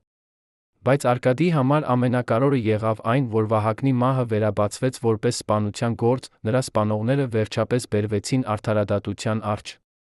2013 թվականի մարտին դատարանը դատապարտեց Կարեն Սարգսյանին, նրա համագործակիցներին երկար ժամկետով բանտարկության։ Արկադին ներկա էր դատավճռի հրապարակման օրը։ Երբ դատավորը կարդաց վճիռը, մեղավոր, Արկադին զգաց, որ նրա ուսերից հսկայական բեռ է իջնում։ Նա նայեց Վահագնի որբայրիկ որդուն, Արամին, ով նստած էր նրա կողքին, նրանք երկուսն էլ լացեցին, ոչ թե տխրությունից, այլ թեթացումից։ Արդարությունը վերջապես տեղի էր հասել։ Դատարանից դուրս գալիս Արկադիին շրջապատեցին լրագրողները, հարցեր տալով, բայց նա ասաց միայն մեկ բան. «Այսօր հաղթեց ճշմարտությունը։ Այսօր Վահագնի հոգին կարող է հանգստանալ խաղաղությամբ»։ Բայց հաղթանակը փոխեց նա Արկադիի կյանքը ուղիներով, որոնք նա չէր սպասում։ Նա դարձավ հերոս երիտասարդ սերնդի համար, ոչ թե որպես ֆուտբոլիստ, այլ որպես մարդ, ով համարձակվեց կանգնել անարդարության դեմ։ Երիտասարդները սկսեցին գրել նրան նամակներ, գալ նրա մոտ խորհրդատվության, ասել նրան, որ նա ոգեշնչել է իրենց։ Արկադին զարմացած էր շփոթված այս նոր ուշադրությամբ, բայց նա զգում էր, որ նրա կյանքն ունի նոր իմաստ։ Նա սկսեց խոսել դպրոցներում, համալսարաններում, ոչ թե ֆուտբոլի մասին, այլ արժեքների, պատվի, համարձակության մասին։ Բայց Արկադին զգում էր, որ նա հոգնած է։ Վերջին տարին եղել էր անհավատալի լարված, սպառնալիքները, վախը, պայքարը։ Նա զգում էր, որ նրա մարմինը հոգին պահանջում են հանգիստ։ 2013 թվականի ամռանը նա որոշեց հեռանալ հանրային կյանքից, վերադառնալ այն բանին, ինչ նա ամենաշատն էր սիրում՝ աշխատել երեխաների հետ։ Նա վերադարձավ իր փոքրիկ մարզադաշտ, ծայրամասում, կրկին սկսեց սովորեցնել երեխաներին ֆուտբոլ։ Բայց այս անգամ երեխաները գիտեին, թե ով է նա, ոչ միայն հին ֆուտբոլիստ, այլ հերոս, ով պայքարել էր արդարության համար։ Մի օր, երբ Արկադին մարզում էր երեխաներին, նրա մոտ եկավ մի 12 տարեկան տղա, անունով Տիգրան։ Տղան ամաչկոտ հարցրեց. «Պարոն Անդրեասյան, ճիշտ է, որ դուք եղել եք Խորհրդային Միության լավագույն ֆուտբոլիստը»։ Արկադին ժպտաց. «Դա եղել է շատ վաղուց, Տիգրան»։ Տղան շարունակեց. «Իմ պապը ասում է, որ դուք եղել եք հերոս։ Նա ասում է, որ դուք ոչ միայն լավ ֆուտբոլիստ էիք, այլ լավ մարդ։ Նա ասում է, որ դուք սովորեցրեք ինձ ոչ միայն ֆուտբոլ, այլ ինչպես լինել լավ մարդ»։ Արկադին զգաց, որ նրա աչքերը խոնավանում են, նա դրեց ձեռքը տղայի ուսին։ «Տիգրան, ես կսովորեցնեմ քեզ այն ամենը, ինչ գիտեմ։ Բայց ամենակարևորը, որ դու պետք է հիշես, ֆուտբոլը միայն խաղ է։ Կյանքը ավելի կարևոր է։ Եվ կյանքում ամենակարևորը պատիվն է»։ Արդյոք Արկադիի պայքարը իսկապես փոխեց ինչ-որ բան Հայաստանի ֆուտբոլում, թե՞ համակարգը շարունակեց մնալ կոռումպացված, պարզապես ավելի զգույշ, ավելի թաքնված։ Արդյոք Վահագնի Դավիթի զոհողությունները եղան ընդունայն, թե՞ նրանք իսկապես ոգեշնչեցին նոր սերունդին պայքարել արդարության համար։ Եվ ամենակարևորը, արդյոք Արկադին վերջապես գտավ խաղաղություն իր սրտում, թե՞ նա դեռ տանջվում էր այն բոլոր կորուստներով, որոնք նա կրել էր իր երկար կյանքում։ 2014 թվականի հոկտեմբերի 19 օրը Արկադիի բնակարանի փոստարկղում հայտնվեց մի փոքրիկ ծրար, առանց ետադարձ հասցեի, միայն նրա անունով, գրված տպագիր տառերով։ Ներսում էր հին բժշկական քարտ, դեղին թղթի վրա, որի վրա կարելի էր տեսնել Վահագն Գորգյանի անունը, նրա վերջին բժշկական զննման արդյունքները, մահից 3 շաբաթ առաջ։ Բոլոր ցուցանիշները նորմալ էին, սիրտը առողջ, ճնշումը կայուն, արյան անալիզները կարգին։ Բայց քարտի ներքում, փոքրիկ ձեռագիր ծանոթագրությամբ, որը գրեթե անընթեռնելի էր, կար մի նախադասություն։ Հիվանդանոցի արխիվից բացակայում է նրա վերջին օրվա արյան անալիզը, այն, որը վերցվեց շտապ օգնության մեքենայում։ Ինչու՞։ Արկադին նստեց իր հին բազկաթոռին, զգաց, որ նրա ձեռքերը սկսեցին դողալ այնպես, ինչպես չէին դողացել նույնիսկ դատարանի դահլիճում, երբ հրապարակվում էր վճիռը։ Նա հասկացավ, որ ինչ-որ մեկը, ով աշխատում էր հիվանդանոցում, փորձում էր նրան ասել ինչ-որ բան, որը պաշտոնական հետաքննությունը բաց էր թողել կամ միտումնավոր անտեսել։ Արյան անալիզը, որը կարող էր ապացուցել թունավորում, անհետացել էր։ Ո՞վ էր ունեցել մուտք այդ արխիվ, ինչու էր այդ փաստաթուղթը ոչնչացվել հենց այն օրը, երբ Վահագնը մահացավ։ Արդյոք դատարանի վճիռը, որը նրանք այդքան դժվարությամբ էին ձեռք բերել, իրականում հիմնված էր անամբողջ ապացույցների վրա։ Եվ ամենավտանգավորը, արդյոք այն մարդիկը, ովքեր կազմակերպել էին Վահագնի սպանությունը, իսկապես բանտում էին, թե՞ իրական կազմակերպիչները դեռ ազատ էին, դիտում էին Արկադիի յուրաքանչյուր քայլը։ Արկադին չկարողացավ քնել այդ գիշեր։ Նա նստեց իր փոքրիկ խոհանոցում, լույսը մարած, մտածում էր այն բոլոր մանրամասների մասին, որոնք նրանք բաց էին թողել հետաքննության ժամանակ։ Նա հիշեց, որ Վահագնի թաղման օրը եկել էր մի անծանոթ բժիշկ կոստյումով, ով կանգնել էր հեռվից, նայել էր արարողությանը, բայց երբ Արկադին փորձել էր մոտենալ նրան, մարդը անհետացել էր ամբոխի մեջ։ Նա հիշեց, որ շտապ օգնության մեքենայի վարորդը, ով տարել էր Վահագնին հիվանդանոց, հետագայում հեռացել էր աշխատանքից, տեղափոխվել էր Ռուսաստան, ըստ պաշտոնական տարբերակի, ընտանեկան պատճառներով։ Չափազանց շատ պատահականություններ էին սա։ Արկադին որոշեց, որ առավոտյան նա պետք է գտներ այն մարդուն, ով ուղարկել էր այդ բժշկական քարտը, իմանար ամբողջ ճշմարտությունը, անկախ նրանից, թե որքան սարսափելի կլիներ այն։ Առավոտյան Արկադին գնաց այն հիվանդանոց, որտեղ Վահագնը մահացել էր։ Նա խոսեց արխիվի վարիչի հետ, տարեց կնոջ, ով աշխատում էր այնտեղ 30 տարի։ Նա ասաց, որ չի կարող տալ գաղտնի տեղեկություններ, բայց երբ Արկադին նրան ասաց, որ խոսքը սպանության մասին է, կինը լռեց նայեց շուրջը, համոզվելու, որ ոչ ոք չի լսում։ Հետո նա շշնջաց. Ես չեմ կարող ձեզ ասել անուններ, բայց ես կարող եմ ասել, որ այդ օրը, երբ Գորգյանը մահացավ, արխիվ եկավ մի մարդ, ներկայացնելով իրեն որպես դատախազության ներկայացուցիչ։ Նա պահանջեց բոլոր բժշկական փաստաթղթերը, երբ ես տվեցի դրանք, նա վերցրեց մի թղթաթուղթ դրեց իր պայուսակ։ Ես հարցրի, թե ինչու է նա վերցնում միայն մեկ փաստաթուղթ, նա ասաց, որ դա գաղտնի հետաքննության մաս է։ Ես երբեք այլս չտեսա այդ փաստաթուղթը։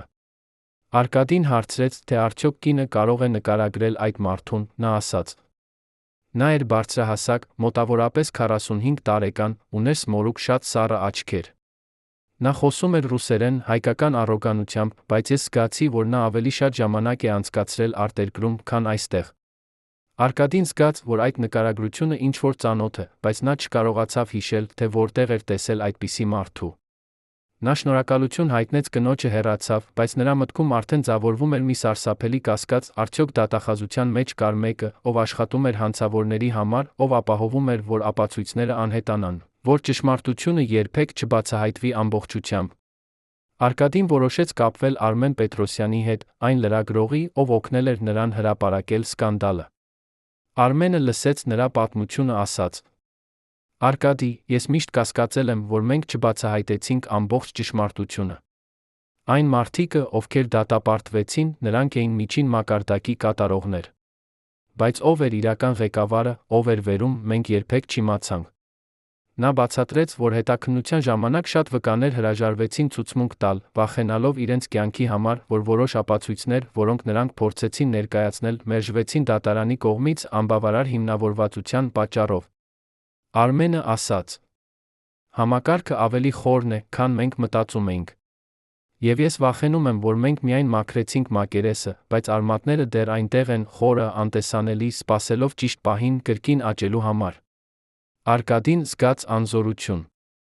Այնպես, ինչպես երբեք չէր զգացել նույնիսկ իր ամենադժվար օրերին։ Նա պայքարել էր, զոհաբերել էր, տեսել էր իր ընկերներին տուժելիս, հիմա նա հասկանում էր, որ հաղթանակը, որը նրանք մտածում էին, որ ձեռք են բերել, եղել էր միայն մասնակի, միայն ցուցադրական։ Իրական հանցավորները, իրական ուժերը դեռ այնտեղ էին, ստվերում, անձեռնմխելի, շարունակելով իրենց կեղտոտ գործերը։ Նա նստեց Արմենի գրասենյակում ասաց. Ուրեմն, ինչ։ Մենք պարզապես հանձնվենք։ Մենք թողնենք նրանց շարունակել։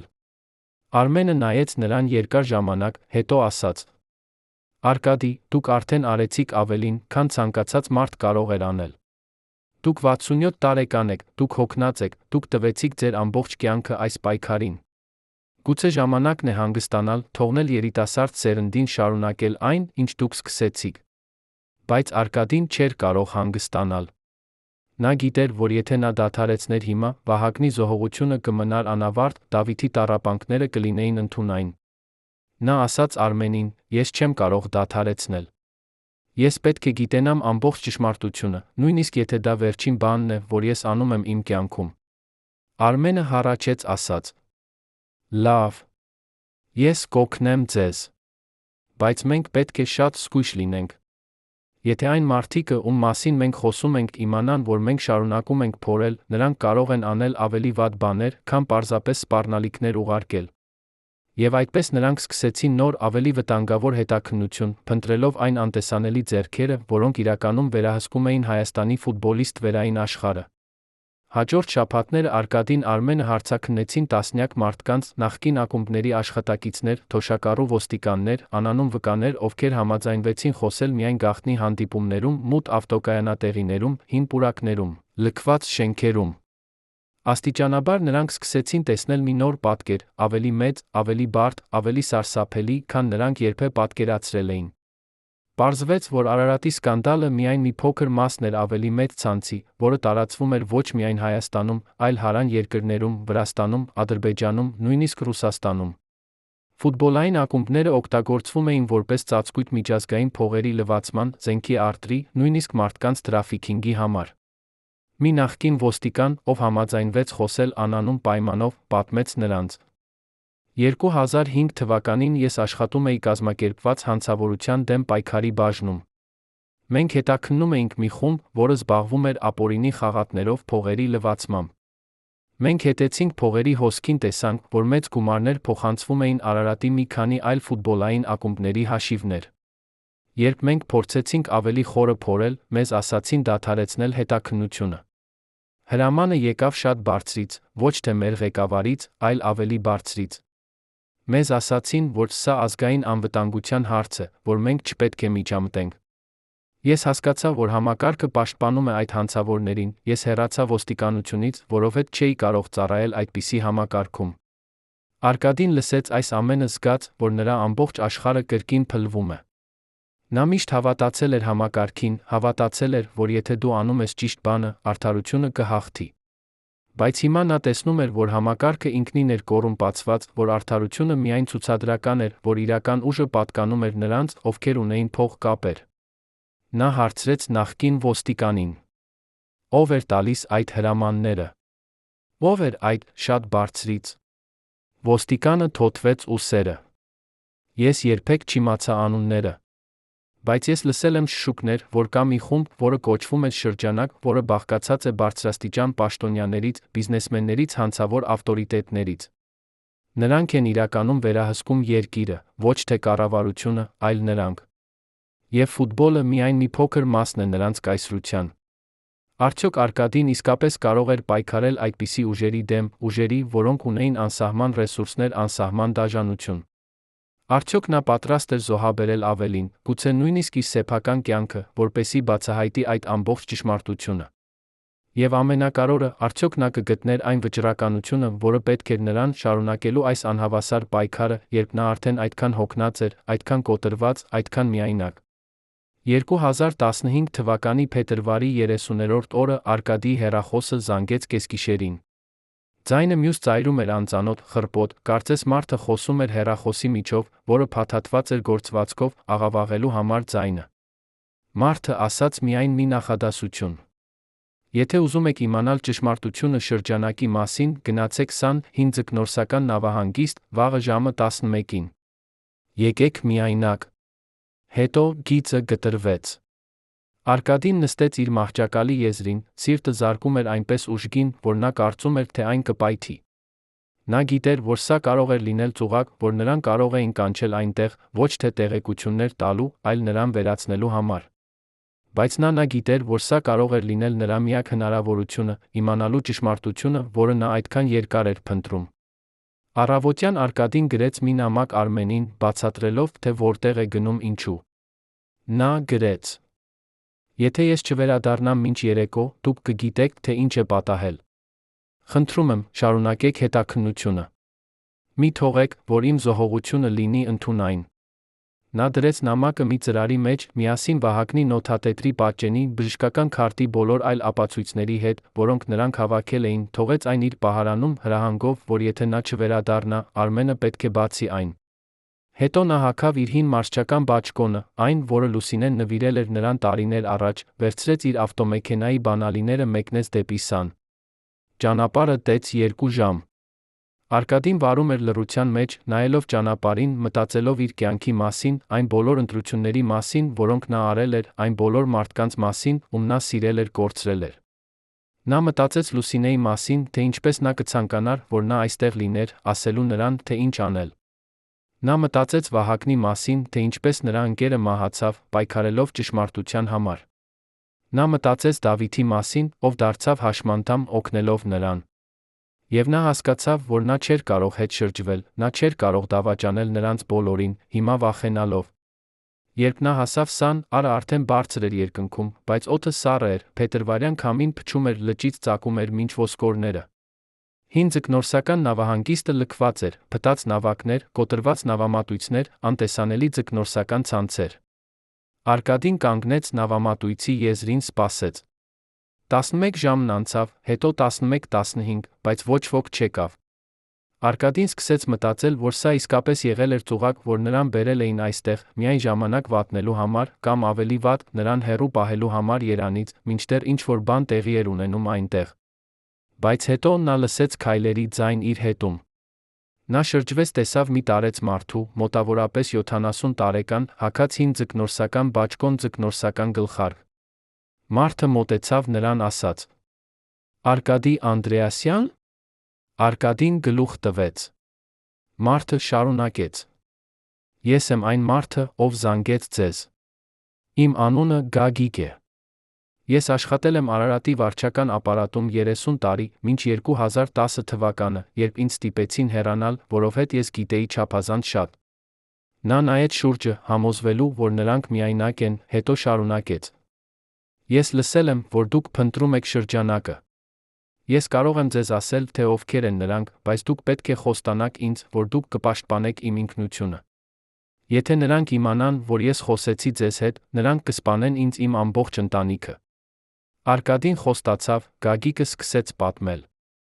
Նա պատմեց, թե ինչպես շրջանակը ձևավորվել էր 1998 թվականին, Խորհրդային Միության փլուզումից անմիջապես հետո, երբ հին համակարգը փլվում էր, նոր ուժեր էին բարձրանում։ Նա պատմեց, թե ինչպես խումբը սկզբում բաղկացած էր 5 մարդուց, 2 նախկին կոմունիստական պաշտոնյաներ, ովքեր ունեին կապեր Մոսկվայում, 2 բիզնեսմեններ, ովքեր արագ հարստացել էին անցումային տնտեսության մեջ, 1 հանցավոր ավտորիտետ, ով վերահսկում էր Երանի ստորգետնյա աշխարհը։ Նա պատմեց, թե ինչպես նրանք սկսեցին վերահսկել տարբեր բիզնեսներ, շինարարություն, էներգետիկա, սպորտ, ինչպես նրանք օգտագործեցին իրենց կապերը, ապահովելու, որ ոչ ոք չկարող էր նրանց դիմադրել։ Գագիկը ասաց. Ֆուտբոլը նրանց համար կատարյալ գործիք էր։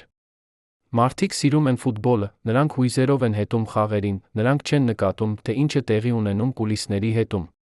Շրջանակը վերահսկում էր Արարատը մի քանի այլ ակումբներ, նրանք օգտագործում էին այդ ակումբները, լվանալու փողեր, որոնք գալիս էին ապօրինի աղբյուրներից, թմրանյութերի արտուր, զենքի վաճառք, կաշառակերություն։ Նրանք ստեղծում էին կեղծ պայմանագրեր երակայական խաղացողների հետ, փոխանցում էին մեծ գումարներ օֆշորային հաշիվներ, հետո այդ փողերը վերադառնում էին որպես օրինական ներդրումներ։ Համակարգը կատարյալ էր, նրանք աշխատեցրեցին այն տարիներ շարունակ, առանց որևէ խանգարման։ Արկադին հարցրեց. Բայց ինչու՞։ Վահագնը։ Ինչու՞։ Նրանք սպանեցին նրան։ Գագիկը հառաչեց. Վահագնը աշխատում էր Արարատի ֆինանսական բաժնում, նա սկսեց նկատել անհամապատասխանություններ հաշիվներում։ Նա սկսեց հարցեր տալ, սկսեց փորել, նա հասավ այնպիսի տեղեկությունների, որոնք կարող էին ոչնչացնել ամբողջ շրջանակը։ Նա իմացավ անունները, իմացավ հաշիվների համարները, իմացավ ամեն ինչ։ Շրջանակը փորձեց նրան գնել, փորձեց նրան սպառնալ, բայց Վահագնը չհանձնվեց։ Այդ պատճառով նրանք որոշեցին նրան վերացնել։ Նրանք կազմակերպեցին այն այնպես, որ թվար լիներ սրտի կաթված, նրանք ապահովեցին, որ բոլոր ապացույցները անհետանան։ Արկադին զգաց, որ նրա աչքերը լցվում են արցունքներով։ Նա հարցրեց. Օ, ասացեք ինձ անունները։ Ովքեր են շրջանակի անդամները։ Գագիկը նայեց նրան երկար ժամանակ, հետո հանեց իր գրպանից մի ծալված թուղթ տվեց Արկադիին։ Նա ասաց. Այստեղ են անունները։ Բայց զգուշացնում եմ ձեզ, այս մարդիկը շատ հզոր են։ Նրանցից մեկը պետական նախարար է, մեկը խոշորագույն բանկի սեփականատեր, մեկը դատախազության բարձրաստիճան պաշտոնյա, մեկը ոստիկանության գեներալ, մեկը հանցավոր աշխարհի ամենահզոր ավտորիտետը։ Եթե դուք փորձեք նրանց դեմ գործել, նրանք կոչնչացնեն ձեզ առանց վարանելու։ Արկադին բացեց թուղթը, կարդաց անունները։ Նրանցից մի քանիսը նա ճանաչեց, հայտնի հանրային դեմքեր, ում նա տեսել էր հեռուստացույցով, ում նա կարծում էր, որ ծառայում են երկրին։ Բայց հիմա նա տեսնում էր նրանց իրական դեմքերը, կոռումպացված, դաժան, անբարոյական։ Նա հարցրեց Գագիկին. Ինչու՞։ Եք դուք ինձ ասում սա։ Ինչու՞։ Եք դուք ռիսկի ենթարկում ձեր կյանքը։ Գագիկը ժպտաց տխուր ժպիտով։ Որովհետև ես տարեց եմ, ես ուզում եմ մեռնել մաքուր խղճով։ Ես տարիներ շարունակ լռեցի, վախենալով իմ ընտանիքի համար։ Բայց հիմա իմ ընտանիքը արտերկրում է, անվտանգ, ես կարող եմ վերջապես խոսել։ Վահագնը եղավ իմ ընկերը, ես չկարողացա նրան պաշտպանել։ Բայց գուցե ես կարող եմ օգնել ձեզ ապահովելու, որ նրա մահը չլինի ընդունայն։ Արկադին բռնեց Գագիկի ձեռքը ասաց. Շնորհակալ եմ։ Դուք չգիտեք, թե որքան կարևոր է սա։ Գագիկը գլուխ տվեց, սկսեց հեռանալ, բայց հետո նա դադարեց, շրջվեց։ Նա ասաց. Արկադի ջան, վերջին մի բան։ Զգույշ եղեք դատախազության պաշտոնյայից, Արսեն Մանուկյանից։ Նա է այն մարդը, ով ապահովում է, որ շրջանակի անդամները երբեք չբերվեն արդարադատության առջ։ Նա է այն մարդը, ով կազմակերպեց Վահագնի բժշկական փաստաթղթերի անհետացումը։ Եվ նա է այն մարդը, ով ամենավտանգավորն է, որովհետև նա ունի ամբողջ իրավական համակարգի ուժը իր ձեռքում։ Հետո Գագիկը հեռացավ, անհետանալով հին նավակների միջ, Արկադին մնաց միայնակ, ձեռքին բռնած այն թուղթը, որը կարող էր փոխել ամեն ինչ։ Արկադին նստեց մի հին նավակի վրա, նայեց սանի ջրերին։ Նա մտածեց, թե ինչ պետք է անի այդ տեղեկությամբ։ Եթե նա հրապարակեր այդ անունները, նա կհարվածեր ամենահզոր մարդկանց երկրում։ Նրանք չէին թողնի նրան ապրել։ Բայց եթե նա չաներ ոչինչ, Վահագնի սպանիչները կմնային ազատ, շրջանակը կշարունակեր իր հանցավոր գործունեությունը, ավելի շատ մարդիկ կտուժեին։ Արկադին հասկացավ, որ նա ընտրության առջ էր, իր անվտանգությունը կամ արդարությունը։ Եվ նա գիտեր, թե ինչ ընտրություն պետք է անի, նույնիսկ եթե դա նշանակում էր իր սեփական կյանքի զոհաբերում։ Արդյոք Արկադին կունենար համարձակությունը հրապարակելու այդ անունները դիմակայելու շրջանակի վրեժխնդրությանը։ Արդյոք նա կգտներ դաշնակիցներ, ովքեր կպաշտպանեին նրան, թե նա կմնար միայնակ այս վերջին, անհավասար մարտում։ Եվ ամենակարևորը, արդյոք նա կապրեր բավականաչափ երկար, տեսնելու, թե ինչպես արդարությունը վերջապես հաղթում է, թե նա կդառնար հերթական զոհը այն համակարգի, որը նա փորձում էր ոչնչացնել։ 2015 թվականի մարտի 2-րդ օրը Արկադին վերադարձավ Երևան, ձեռքին բռնած այն թուղթը, որը կարող էր փոխել ամեն ինչ, բայց նա կարող էր արժանալ նրա կյանքը։ Նա չգնաց տուն։ Փոխարենը նա ուղղվեց ուղիղ Արմեն Պետրոսյանի գրասենյակ, այն լրագրողի մոտ, ով եղել էր նրա ամենահավատարիմ դաշնակիցը այս ամբողջ պայքարում։ Երբ Արմենը տեսավ Արկադիի դեմքը, նա անմիջապես հասկացավ, որ ինչ-որ բան փոխվել էր։ Արկադին փակեց դուռը, ստուգեց պատուհանները, միայն հետո հանեց այդ թուղթը իր գրպանից դրեց սեղանի վրա։ Արմենը կարդաց անունները, նրա դեմքը գունատվեց։ Նա շշնջաց. Աստված իմ։ Սրանք են այն մարդիկը, ովքեր վերահսկում են ամեն ինչ։ Արկադին գլուխ տվեց. Այո։ Եվ մենք պետք է հրապարակենք սա։ Բայց մենք պետք է անենք այն այնպես, որ նրանք չկարողանան կանգնեցնել մեզ։ Մենք պետք է հարվածենք միանգամից, հրապարակայնորեն, այնպես որ ամբողջ երկիրը տեսնի։ Արմենը մտածեց երկար ժամանակ, հետո ասաց. Ես ունեմ կապեր միջազգային լրատվամիջոցների հետ։ Եթե մենք տանք այս պատմությունը նրանց, միաժամանակ տեղական մամուլի հետ, շրջանակը չի կարողանա ծածկել այն։ Միջազգային ուշադրությունը կպաշտպանի մեզ։ Եվ այդպես նրանք սկսեցին պատրաստվել իրենց վերջին, ամենավտանգավոր հարվածին։ Հաջորդ 2 շաբաթները Արկադին Արմենը աշխատեցին գաղտնի, պատրաստելով ամբողջական զեկույց շրջանակի մասին։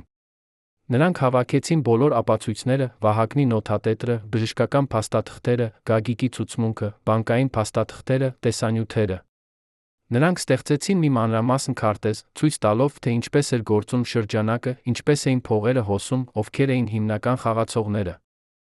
Արմենը կապվեց լրագրողների հետ Reuters-ից, BBC-ից, France Press-ից։ Նա ուղարկեց նրանց նախնական նյութերը, նրանք բոլորը հետաքրքրվեցին, սա էր մեծ պատմություն, միջազգային սկանդալ, որը կցնցեր ոչ միայն Հայաստանը, այլ ամբողջ տարածաշրջանը։ Բայց երբ նրանք պատրաստվում էին հրապարակման, սկսվեցին նոր սպառնալիքները։ Մարտի 15-րդ օրը Արմենի գրասենյակի դուռը գտավ մի մեռած աղավնի, կտրված գլխով մի նշումով. Հաջորդը դուք կլինեք։ Մարտի 17-րդ օրը Արկադիի ավտոմեքենայի անիվները կտրվեցին, ապակիների վրա գրված էր կարմիր ներկով. Դադարեցրեք։ Բայց Արկադին Արմենը չդադարեցրին։ Նրանք գիտեին, որ սպառնալիքները նշանակում էին, որ շրջանակը վախենում էր, որ նրանք մոտենում էին ճշմարտությանը։ Նրանք որոշեցին արագացնել հրապարակումը, մինչ շրջանակը կարողանար նրանց կանգնեցնել։ Մարտի 21-րդ օրը նրանք կազմակերպեցին միջազգային մամլո ասուլիս, միաժամանակ Երևանում առցանց, միջազգային լրագրողների համար։ Սենյակը լի էր տեսախցիկներով, լրագրողներով, իրավապաշտպաններով։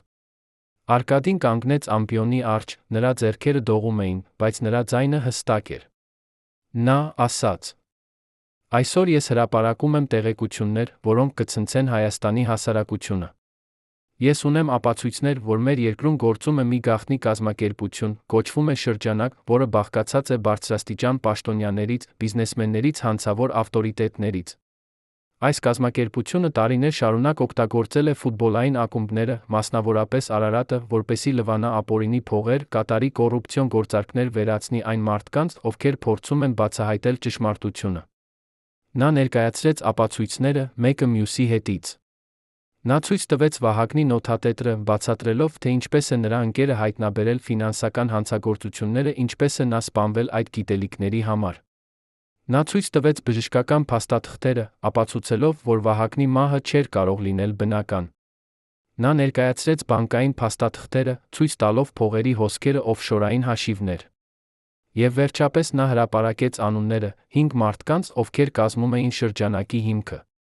Երբ այդ անունները հնչեցին, սենյակում տիրեց լռություն, այնպիսի լռություն, որ կարելի էր լսել ամեն մարդու շնչառությունը։ Հետո սկսվեցին հարցերը, տասնյակ լրագրողներ միաժամանակ բարձրացնում էին ձեռքերը, գոչում էին հարցեր, փորձում էին հասկանալ այս անհավատալի բացահայտումների իմաստը։ Բայց Արկադին չունեցավ ժամանակ պատասխանելու բոլոր հարցերին։ Մամլո ասուլիսի կեսին դուռը բացվեց, ներս մտավ խումբ մարդիկ, ոստիկանության համազգեստներով, բայց նրանց առաջատարը էր քաղաքացիական հագուստով, բարձրահասակ, մոտավորապես 45 տարեկան Սմորուքով։ Արկադին անմիջապես ճանաչեց նրան, սա էր այն մարդը, ում նկարագրել էր հիվանդանոցի արխիվի վարիչը, այն մարդը, ով վերցրել էր Վահագնի բժշկական փաստաթղթերը։ Մարդը ներկայացավ։ Ես Արսեն Մանուկյանն եմ, գլխավոր դատախազության հատուկ հետաքննությունների բաժնի ղեկավար։ Պարոն Անդրեասյան, դուք ձերբակալվում եք կեղծ տեղեկությունների տարածման պետական պաշտոնյաների վարկաբեկման համար։ Սենյակում սկսվեց աղմուկ, լրագրողները բողոքում էին, տեսախցիկները նկարահանում էին, բայց ոստիկանները մոտեցան Արկադիին, դրեցին ձեռնաշղթաները։ Արմենը փորձեց միջամտել, բայց Մանուկյանը նայեց նրան սառը աչքերով, ասաց. «Պարոն Պետրոսյան, եթե դուք շարունակեք խանգարել արդարադատությանը, դուք նույնպես կձերբակալվեք»։ Արկադին նայեց Արմենին, ասաց.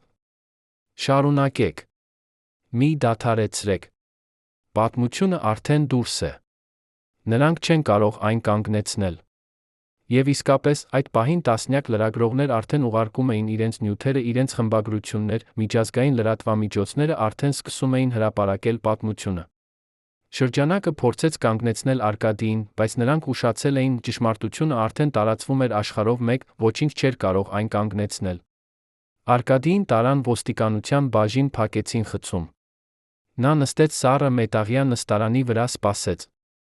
Նա գիտեր, որ Շրջանակը կփորձի նրան վախեցնել, կփորձի ստիպել նրան հրաժարվել իր ցուցմունքներից։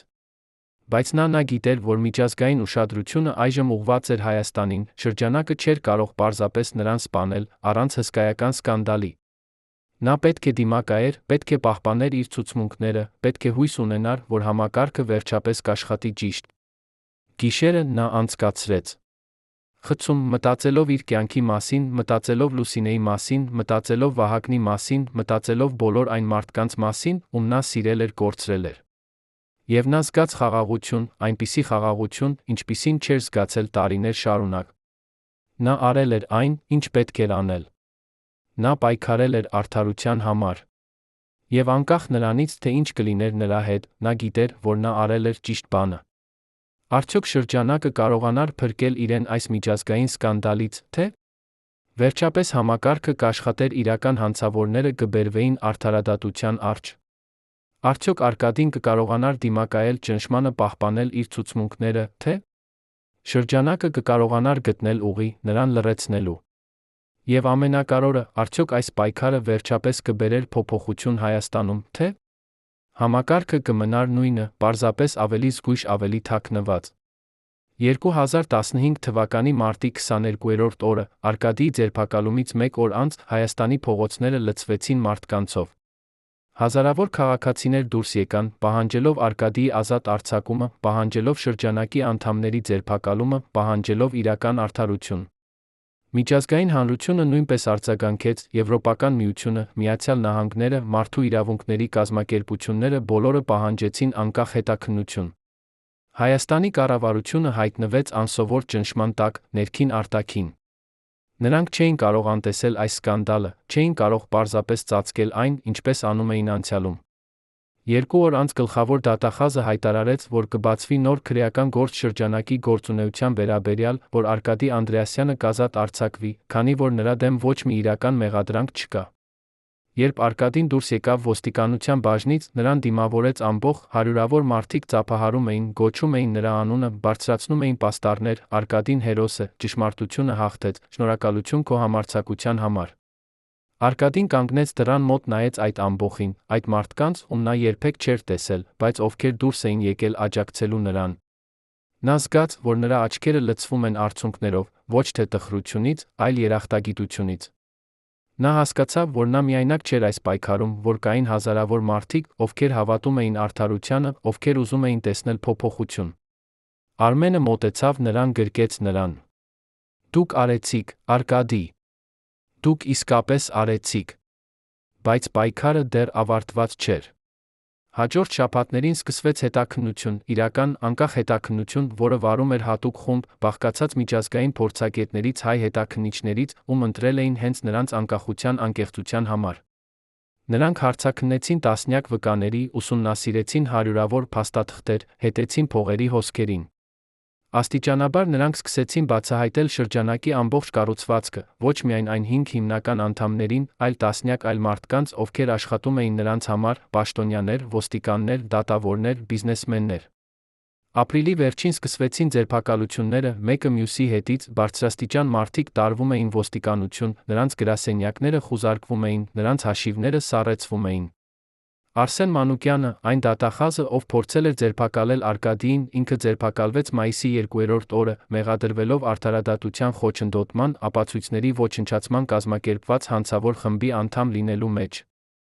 Երբ նրան տանում էին դատարան, լրագրողները հարցրին նրան, արդյոք նա զղջում է իր արարքների համար, նա պատասխանեց միայն. Ես արեցի այն, ինչ ինձ ասացին անել։ Այդ պատասխանը ցույց տվեց ամբողջ համակարգի էությունը, մարդիկ, ովքեր կատարում էին հանցագործություններ ոչ թե անձնական համոզմունքից, այլ պարզապես որովհետև նրանց ասացին։ Համակարգը, որտեղ անձնական պատասխանատվությունը անհետացել էր, որտեղ բոլորը պարզապես կատարում էին հրամաններ, ոչ ոք չէր զգում մեղք։ Մայիսի 15-րդ օրը ձերբակալվեց շրջանակի ամենահզոր անդամը, Վարդան Խաչատրյանը, հանցավոր աշխարհի ավտորիտետը, ով տասնամյակներ շարունակ վերահսկել էր Երանի ստորգետնյա աշխարհը։ Նրա ձերբակալումը եղավ հսկայական գործողություն, 100 ոստիկաններ, հատուկ ջոկատ, ուղղաթիռներ։ Նրանք գտան իր շքեղ առանձնատանը Նորք Մարաշում, երբ ոստիկանները մտան, նրանք գտան ամբողջ զինանոց, ավտոմատներ, ձեռնարկային նռնականներ, նույնիսկ հակատանկային հրացաններ։ Նրանք գտան նա սեյֆ, լի կանխիկ փողերով, ոսկյա շղթաներով, ադամանդներով։ Բայց ամենակարևորը, նրանք գտան համակարգիչ, որի սկավառակի վրա էին բոլոր շրջանակի գործարքների գրառումները, ով, ում, երբ, որքան։ Այդ տվյալները դարձան ամենակարևոր ապացույցը դատավարության մեջ։ Դատավարությունը սկսվեց 2015 թվականի հունիսին, տևեց 6 ամիս։ Արկադին ներկա էր գրեթե բոլոր նիստերին, նստած հանրության սրահում, լսելով ցուցմունքները, նայելով այն մարդկանց դեմքերին, ովքեր ոչնչացրել էին նրա ընկերոջը, ովքեր փորձել էին ոչնչացնել նրան։ Դատավարության ամենադրամատիկ պահը եղավ, երբ ցուցմունք տվեց Վահագնի որբայրիկ որդին, Արամը։ Նա պատմեց, թե ինչպես էր նրա հայրը վերջին շաբաթները ապրում վախի մեջ, ինչպես էր նա ասում, որ նրանք գալիս են իմ համար, ինչպես էր նա փորձել պաշտպանել իր ընտանիքը, ուղարկելով նրանց հարազատների մոտ։ Արամը լաց եղավ դատարանի դահլիճում, նրա արցունքները խոսեցին ավելի բարձրաձայն, քան ցանկացած խոսք։ Դատավորը հարցրեց շրջանակի անդամներին, արդյոք նրանք ունեն ասելիք Արամին, բայց նրանք լռեցին, նայելով գետին։ Դեկտեմբերի 12-րդ օրը դատարանը հրապարակեց վճիռը։ Շրջանակի 5 հիմնական անդամները դատապարտվեցին երկար ժամկետով բանտարկության, 15-ից 25 տարի, կախված նրանց դերից։ Վարդան Խաչատրյանը ստացավ 25 տարի, առանց պայմանական ազատման իրավունքի։ Արսեն Մանուկյանը ստացավ 18 տարի։ Բացի այդ, տասնյակ այլ մարդիկ դատապարտվեցին ավելի կարճ ժամկետներով, 5-ից 10 տարի։ Դատարանը նա հրամայեց բոլոր ապօրինի ձեռք բերված ունեցվածքի բռնագրավումը փոխհատուցումը զոհերի ընտանիքներին։ Վահագնի ընտանիքը ստացավ փոխհատուցում, Դավիթ Ավագյանը ստացավ փոխհատուցում իր վնասվածքների համար։ Բայց ամենակարևորը դատարանը պաշտոնապես ճանաչեց, որ Վահագն Գորգյանը սպանվել էր իր համոզմունքների համար, որ նա հերոս էր, ոչ թե հանցավոր։ Երբ վճիռը հրապարակվեց, դատարանի դահլիճում տիրեց լռություն մի քանի վայրկյան, հետո սկսվեցին ծափահարությունները։ Մարդիկ ոտքի կանգնեցին, ծափահարելով դատավորներին, ծափահարելով հետաքննիչներին, ծափահարելով Արկադիին։ Արկադին նստեց իր տեղում, լաց եղավ, առաջին անգամ հանրության առջ։ Սրանք էին ոչ թե տխրության արդյունքները, այլ թեթացման, արդարության, հաղթանակի արդյունքները։ Վահագնի որբայրիկ որդին, Արամը, մոտեցավ նրան, գրկեց նրան։ Շնորհակալ եմ, Արկադի ջան։ Շնորհակալ եմ, որ չհանձնվեցիք։ Հիմա իմ հայրը կարող է հանգստանալ խաղաղությամբ։ Արկադին բռնեց նրա ձեռքը, ասաց. Ոչ, Արամ։ Շնորհակալ եմ քեզ։ Քո հայրը եղավ իրական հերոսը։ Նա սկսեց այս պայքարը։ Ես միայն ավարտեցի այն, ինչ նա սկսեց։ Դատավարությունից հետո Արկադին վերադարձավ իր հանգիստ կյանքին, բայց այժմ ամեն ինչ փոխվել էր։ Նա այլևս չէր միայնակ մարդը, ում մոռացել էին։ Նա դարձել էր խորհրդանիշ համարձակության, արդարության, անկեղծության։ Երիտասարդները գալիս էին նրա մոտ, խնդրելով խորհրդատվություն, ոգեշնչություն։ Դպրոցները հրավիրում էին նրան խոսելու աշակերտների հետ։ Համալսարանները տալիս էին նրան պատվավոր դոկտորական կոչումներ։ Բայց Արկադին մերժեց բոլոր պաշտոնական պաշտոնները, բոլոր պարկները։ Նա ասաց. Ես չեմ ուզում փառք։ Ես ուզում եմ միայն, որ մարդիկ հիշեն Վահագնին, հիշեն Դավիթին, հիշեն բոլոր նրանց, ովքեր զոհաբերեցին այս պայքարում։ Արդյոք շրջանակի ոչնչացումը իսկապես փոխեց Հայաստանի ֆուտբոլը ավելի լայն համակարգը, թե՞ նոր ուժեր պարզապես վերցրին հին ուժերի տեղը։ Արդյոք Արկադիի պայքարը ոգեշնչեց նոր սերունդին պայքարել կոռուպցիայի անարդարության դեմ, թե՞ մարդիկ արագ մոռացան, վերադարձան իրենց սովորական կյանքին։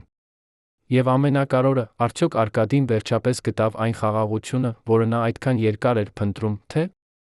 նա դեռ տանջվում էր այն բոլոր կորուստներով, որոնք նա կրել էր իր երկար ճանապարհին դեպի արդարություն։ 2019 թվականի դեկտեմբերի 20-րդ օրը Արկադի Անդրեասյանը նստած էր իր փոքրիկ բնակարանում, նայելով պատուհանից դեպի ձյունածածկված Երանը։ Նրան էր 72 տարեկան, նրա մարմինը զգում էր յուրաքանչյուր այդ տարին։ Ծնկները, որոնք մի ժամանակ թույլ էին տվել նրան վազել ամբողջ դաշտով, այժմ ցավում էին նույնիսկ երբ նա պարզապես քայլում էր։ Աչքերը, որոնք մի ժամանակ տեսնում էին ամբողջ խաղը 3 քայլ առաջ, այժմ պահանջում էին ակնոցներ նույնիսկ գիրք կարդալու համար։ Բայց նրա հոգին դեռ ուժեղ էր, դեռ լի էր այն կրքով, որը միշտ սահմանել էր նրան։ Նա մտածում էր վերջին 4 տարիների մասին, դատավարությունից հետո, թե ինչպես էր կյանքը փոխվել Հայաստանում։ Շրջանակի ոչնչացումից հետո Հայաստանի ֆուտբոլը անցավ մի դժվար վերակառուցման շրջան։ Արարատի ակումբը ժամանակավորապես լուծարվեց, հետո վերակազմավորվեց նոր սեփականատերերի կողմից, այս անգամ թափանցիկ կառավարմամբ, հանրային վերահսկողությամբ։ Ստեղծվեցին նոր կանոններ, բոլոր ֆուտբոլային ակումբները պետք է հրապարակեին իրենց ֆինանսական հաշվետվությունները, պետք է անցնեին անկախ աուդիտ, պետք է ապացուցեին իրենց փողերի օրինական ծագումը։ Ստեղծվեց հատուկ հանձնաժողով, վերահսկելու ֆուտբոլային ակումբների գործունեությունը։ Կանխելու կոռուպցիան։ Սրանք էին կարևոր քայլեր, բայց Արկադին գիտեր, որ իրական փոփոխությունը պահանջում էր ավելին, քան պարզապես նոր կանոններ։ Դա պահանջում էր մշակույթի փոփոխություն, մտածելակերպի փոփոխություն։ Արկադին շարունակեց աշխատել երեխաների հետ, սովորեցնելով նրանց ֆուտբոլ, բայց նա սովորեցնելով նրանց արժեքներ։ Նա ասում էր իր աշակերտներին. Ֆուտբոլը միայն խաղ չէ։ Ֆուտբոլը կյանքի դպրոց է։ Այն սովորեցնում է ձեզ պայքարել, սովորեցնում է ձեզ աշխատել թիմում, սովորեցնում է ձեզ ընդունել պարտությունները շարունակել։ Բայց ամենակարևորը, այն սովորեցնում է ձեզ պատիվը։ Դուք կարող եք կորցնել խաղը, բայց դուք երբեք չպետք է կորցնեք ձեր պատիվը։ Երեխաները լսում էին նրան այնպիսի ուշադրությամբ, որը նա երբեք չէր տեսել իր երիտասարդության տարիներին։ Նրանք գիտեին, թե ով էր նա, ոչ միայն հին ֆուտբոլիստ, այլ մարդ, ով պայքարել էր արդարության համար, հաղթել էր։ Բայց Արկադին նա տեսնում էր, որ համակարգը դեռ կատարյալ չէր։ Թե շրջանակը ոչնչացվել էր, նոր խմբեր սկսում էին ձևավորվել, ավելի փոքր, ավելի զգույշ, բայց դեռ գոյություն ունեցող։ Կոռուպցիան դեռ կար, թե ավելի քիչ բացահայտ։ Հանցավոր ցանցերը դեռ գործում էին, թե ավելի ստվերում։ Արկադին հասկանում էր, որ պայքարը երբեք ամբողջությամբ չի ավարտվի, որ յուրաքանչյուր սերունդ պետք է շարունակի այդ պայքարը, պետք է պաշտպանի այն արժեքները, որոնք կարևոր են։ Նա հույս ուներ, որ իր պատմությունը կոգեշնչի երիտասարդ սերնդին, չլռել անարդարության դեմ, չվախենալ հզոր ուժերից, միշտ կանգնել ճշմարտության կողքին։ Այդ դեկտեմբերյան երեկո Արկադիին այցելեց Արմեն Պետրոսյանը, այն լրագրողը, ով եղել էր նրա ամենամեծ դաշնակիցը։ Նրանք նստեցին Արկադիի փոքրիկ խոհանոցում, խմեցին թեյ, խոսեցին հին ժամանակների մասին։ Արմենը ասաց. «Արկադի, ես գրում եմ գիրք ձեր պատմության մասին։ Ես ուզում եմ, որ ապագա սերունդները իմանան, թե ինչ եք դուք արել, թե ինչպես եք դուք պայքարել»։ Արկադին ժպտաց. «Արմեն, եթե դու գրես այդ գիրքը, խնդրում եմ, մի գրիր միայն իմ մասին։ Գրիր Վահագնի մասին, ով սկսեց այս պայքարը։ Գրիր Դավիթի մասին, ով զոհաբերեց իր առողջությունը։ Գրիր Գագիկի մասին, ով համարձակվեց խոսել ճշմարտությունը։ Գրիր բոլոր այն մարդկանց մասին, ովքեր օգնեցին, նույնիսկ եթե նրանց անունները երբեք չհայտնվեցին թերթերում»։ Արմենը գլուխ տվեց, ասաց. «Ես կգրեմ նրանց բոլորի մասին։ Բայց դուք եղաք այն մարդը, ով միավորեց նրանց բոլորին, ով տվեց նրանց ուժ շարունակելու։ Առանց ձեզ այս պայքարը երբեք չէր հաջողվի»։ Արկադին նայեց իր թեյի բաժակին, ասաց. «Գիտես, Արմեն, երբեմն ես մտածում եմ, արդյոք արժեր այն ամենը։ Վահագնը մեռավ, Դավիթը դարձավ հաշմանդամ, ես կորցրի իմ հանգիստ տարիները։ Եվ համակարգը դեռ կատարյալ չէ։ Կոռուպցիան դեռ կա։ Արդյոք մենք իսկապես փոխեցինք ինչ-որ բան»։ Արմենը նայեց նրան, ասաց. «Արկադի, դուք փոխեցիք ամեն ինչ։ Դուք ցույց տվեցիք, որ մի սովորական մարդ կարող է կանգնել համակարգի դեմ հաղթել։ Դուք ոգեշնչեցիք հազարավոր մարդկանց հավատալ արդարությանը։ Դուք փրկեցիք Արարատի պատիվը։ Այո, համակարգը դեռ կատարյալ չէ, բայց այն ավելի լավ է, քան եղել է երբե, դա ձեր շնորհիվ է»։ Արկադին զգաց, որ նրա աչքերը կրկին խոնավանում են։ Նա մտածեց Լուսինեի մասին, թե ինչպես նա կլիներ հպարտ նրանով։ Նա մտածեց Վահագնի մասին, թե ինչպես նրա ընկերը վերջապես ստացավ արդարությունը, որին արժանի էր։ Նա մտածեց բոլոր այն երեխաների մասին, ում նա սովորեցրել էր ֆուտբոլ կյանք, թե ինչպես նրանք կշարունակեին նրա ժառանգությունը։ Եվ նա հասկացավ, որ այո, այն արժեր։ Յուրաքանչյուր ցավ, յուրաքանչյուր զոհողություն, յուրաքանչյուր անքուն գիշեր, այն ամենը արժեր, որովհետև նա արել էր ճիշտ բանը, նա պայքարել էր այն բանի համար, ինչին հավատում էր, նա տեսել էր արդարության հաղթանակը։ 2020 թվականի դեկտեմբերի 23 օրը Արկադի Անդրեասյանը հանգիստ մեկնեց այս աշխարհից, իր տանը, իր քնում, առանց ցավի, առանց տառապանքի։ Նրան էր 73 տարեկան։ Նրա մահվան լուրը տարածվեց արագ, հազարավոր մարդիկ եկան հրաժեշտ տալու նրան։ Թաղումը տեղի ունեցավ Երանի Կոմիտասի Պանթեոնում, այնտեղ, որտեղ թաղված են Հայաստանի ամենամեծ դեմքերը։ Ազգային հերոսների պատվով։ Հազարավոր մարդիկ եկան, հին ֆուտբոլիստներ, երիտասարդ աշակերտներ, պաշտոնյաներ, սովորական քաղաքացիներ։ Վահագնի որբայրիկ որդին, Արամը, խոսեց թաղման ժամանակ, ասաց. Արկադի Անդրեասյանը եղավ ավելին, քան ֆուտբոլիստ։ Նա եղավ խորհրդանիշ պատվի, արդարության, համարձակության։ Նա ցույց տվեց մեզ, որ մի մարդ կարող է փոխել աշխարհը, եթե նա ունի բավարար համարձակություն կանգնելու իր համոզմունքների համար։ Դավիթ Ավագյանը, ով դեռ հաշմանդամ էր, բայց եկել էր անվասայլակով, նույնպես խոսեց։ Նա ասաց, դժվարությամբ արտասանելով բառերը. Արկադին փրկեց իմ պատիվը։ Նա տվեց իմաստ իմ զոհողությանը։ Ես երախտապարտ եմ նրան ընդմիշտ։ Արմեն Պետրոսյանը կարդաց մի հատված իր դեռ չավարտված գրքից, նկարագրելով Արկադիի վերջին մարտը շրջանակի դեմ։ Եվ վերջում բոլորը կանգնեցին մեկ րոպե լռության, հարգելով այն մարդուն, ով տվեց ամեն ինչ իր երկրի համար։ Արկադիի գերեզմանի վրա դրեցին մի պարզ տախտակ, գրված. Արկադի Անդրեասյան, 1947-2020։ Ֆուտբոլիստ, մարզիչ, հերոս։ Նա պայքարեց ճշմարտության համար, հաղթեց։ Բայց ավելի կարևոր, քան ցանկացած տախտակ, եղավ այն ժառանգությունը, որը նա թողեց։ Նրա աշակերտները շարունակեցին խաղալ ֆուտբոլ, պատվով անկեղծությամբ։ Նրա պատմությունը դարձավ դասագիրք դպրոցներում, սովորեցնելով երեխաներին համարձակության արդարության մասին։ Նրա անունը դարձավ խորհրդանիշ, երբ մարդիկ խոսում էին այն մասին, թե ինչ նշանակում է լինել իրական հերոս։ Բայց գուցե ամենակարևոր ժառանգությունը եղավ այն փոփոխությունը, որը նա բերեց համակարգում։ Շրջանակի ոչնչացումից հետո Հայաստանում սկսվեց իրական բարեփոխումներ, ոչ միայն ֆուտբոլում, այլ ավելի լայն հասարակությունում։ Մարդիկ սկսեցին պահանջել թափանցիկություն, պահանջել հաշվետվողականություն, պահանջել, որ իշխանությունները ծառայեն ժողովրդին, ոչ թե իրենց սեփական շահերին։ Սա եղավ դանդաղ գործընթաց, լի հետընթացներով, դժվարություններով, բայց այն շարժվում էր ճիշտ ուղղությամբ։ Եվ ամեն անգամ, երբ մարդիկ զգում էին, որ պայքարը չափազանց դժվար է, նրանք հիշում էին Արկադի Անդրեասյանի պատմությունը, գտնում էին ուժ շարունակելու։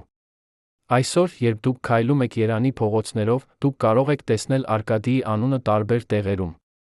Կա մի փոքրիկ մարզադաշտ Նորք Մարաշում, որը կոչվում է Արկադի Անդրեասյանի մարզադաշտ, որտեղ երեխաները խաղում են ֆուտբոլ ամեն օր։ Կա մի Կիսանդրի Արարատի մարզադաշտում, նվիրված նրան նրա թիմի ընկերներին, ովքեր բերեցին փառք Հայաստանին 1970-րդ թվականներին։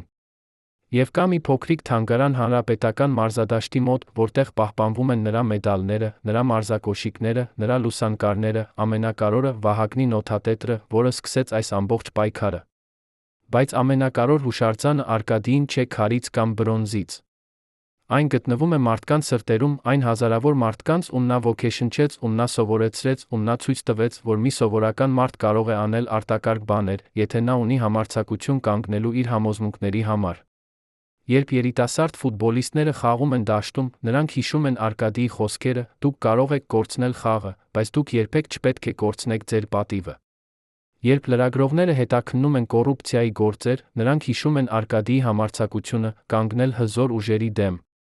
Երբ սովորական քաղաքացիները տեսնում են անարդարություն, նրանք հիշում են, որ նրանք չպետք է լռեն, որ նրանք ունեն ուժ փոխել իրավիճակը։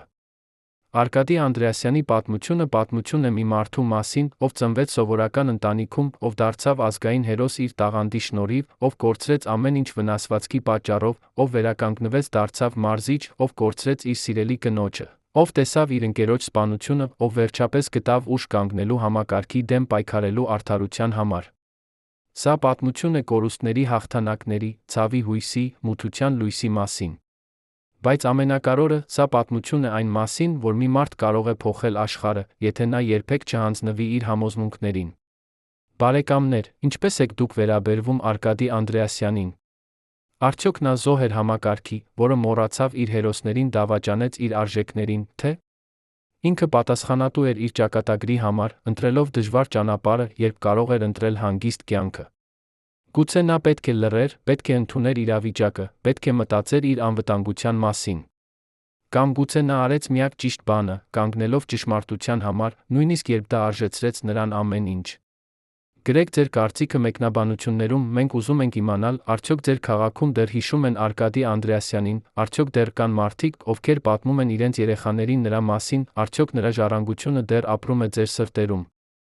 Եթե այս պատմությունը դիպավ ձեր սրտին, եթե դուք հավատում եք, որ ճշմարտությունը միշտ պետք է հաղթի, դրեք լայք, բաժանորդագրվեք մեր ալիքին։ Մենք շարունակելու ենք պատմել այն պատմությունները, որոնք պետք է լսվեն, այն հերոսների մասին, ում չպետք է մոռանալ։ Շնորհակալություն, որ եղաք մեզ հետ այս երկար ճանապարհին։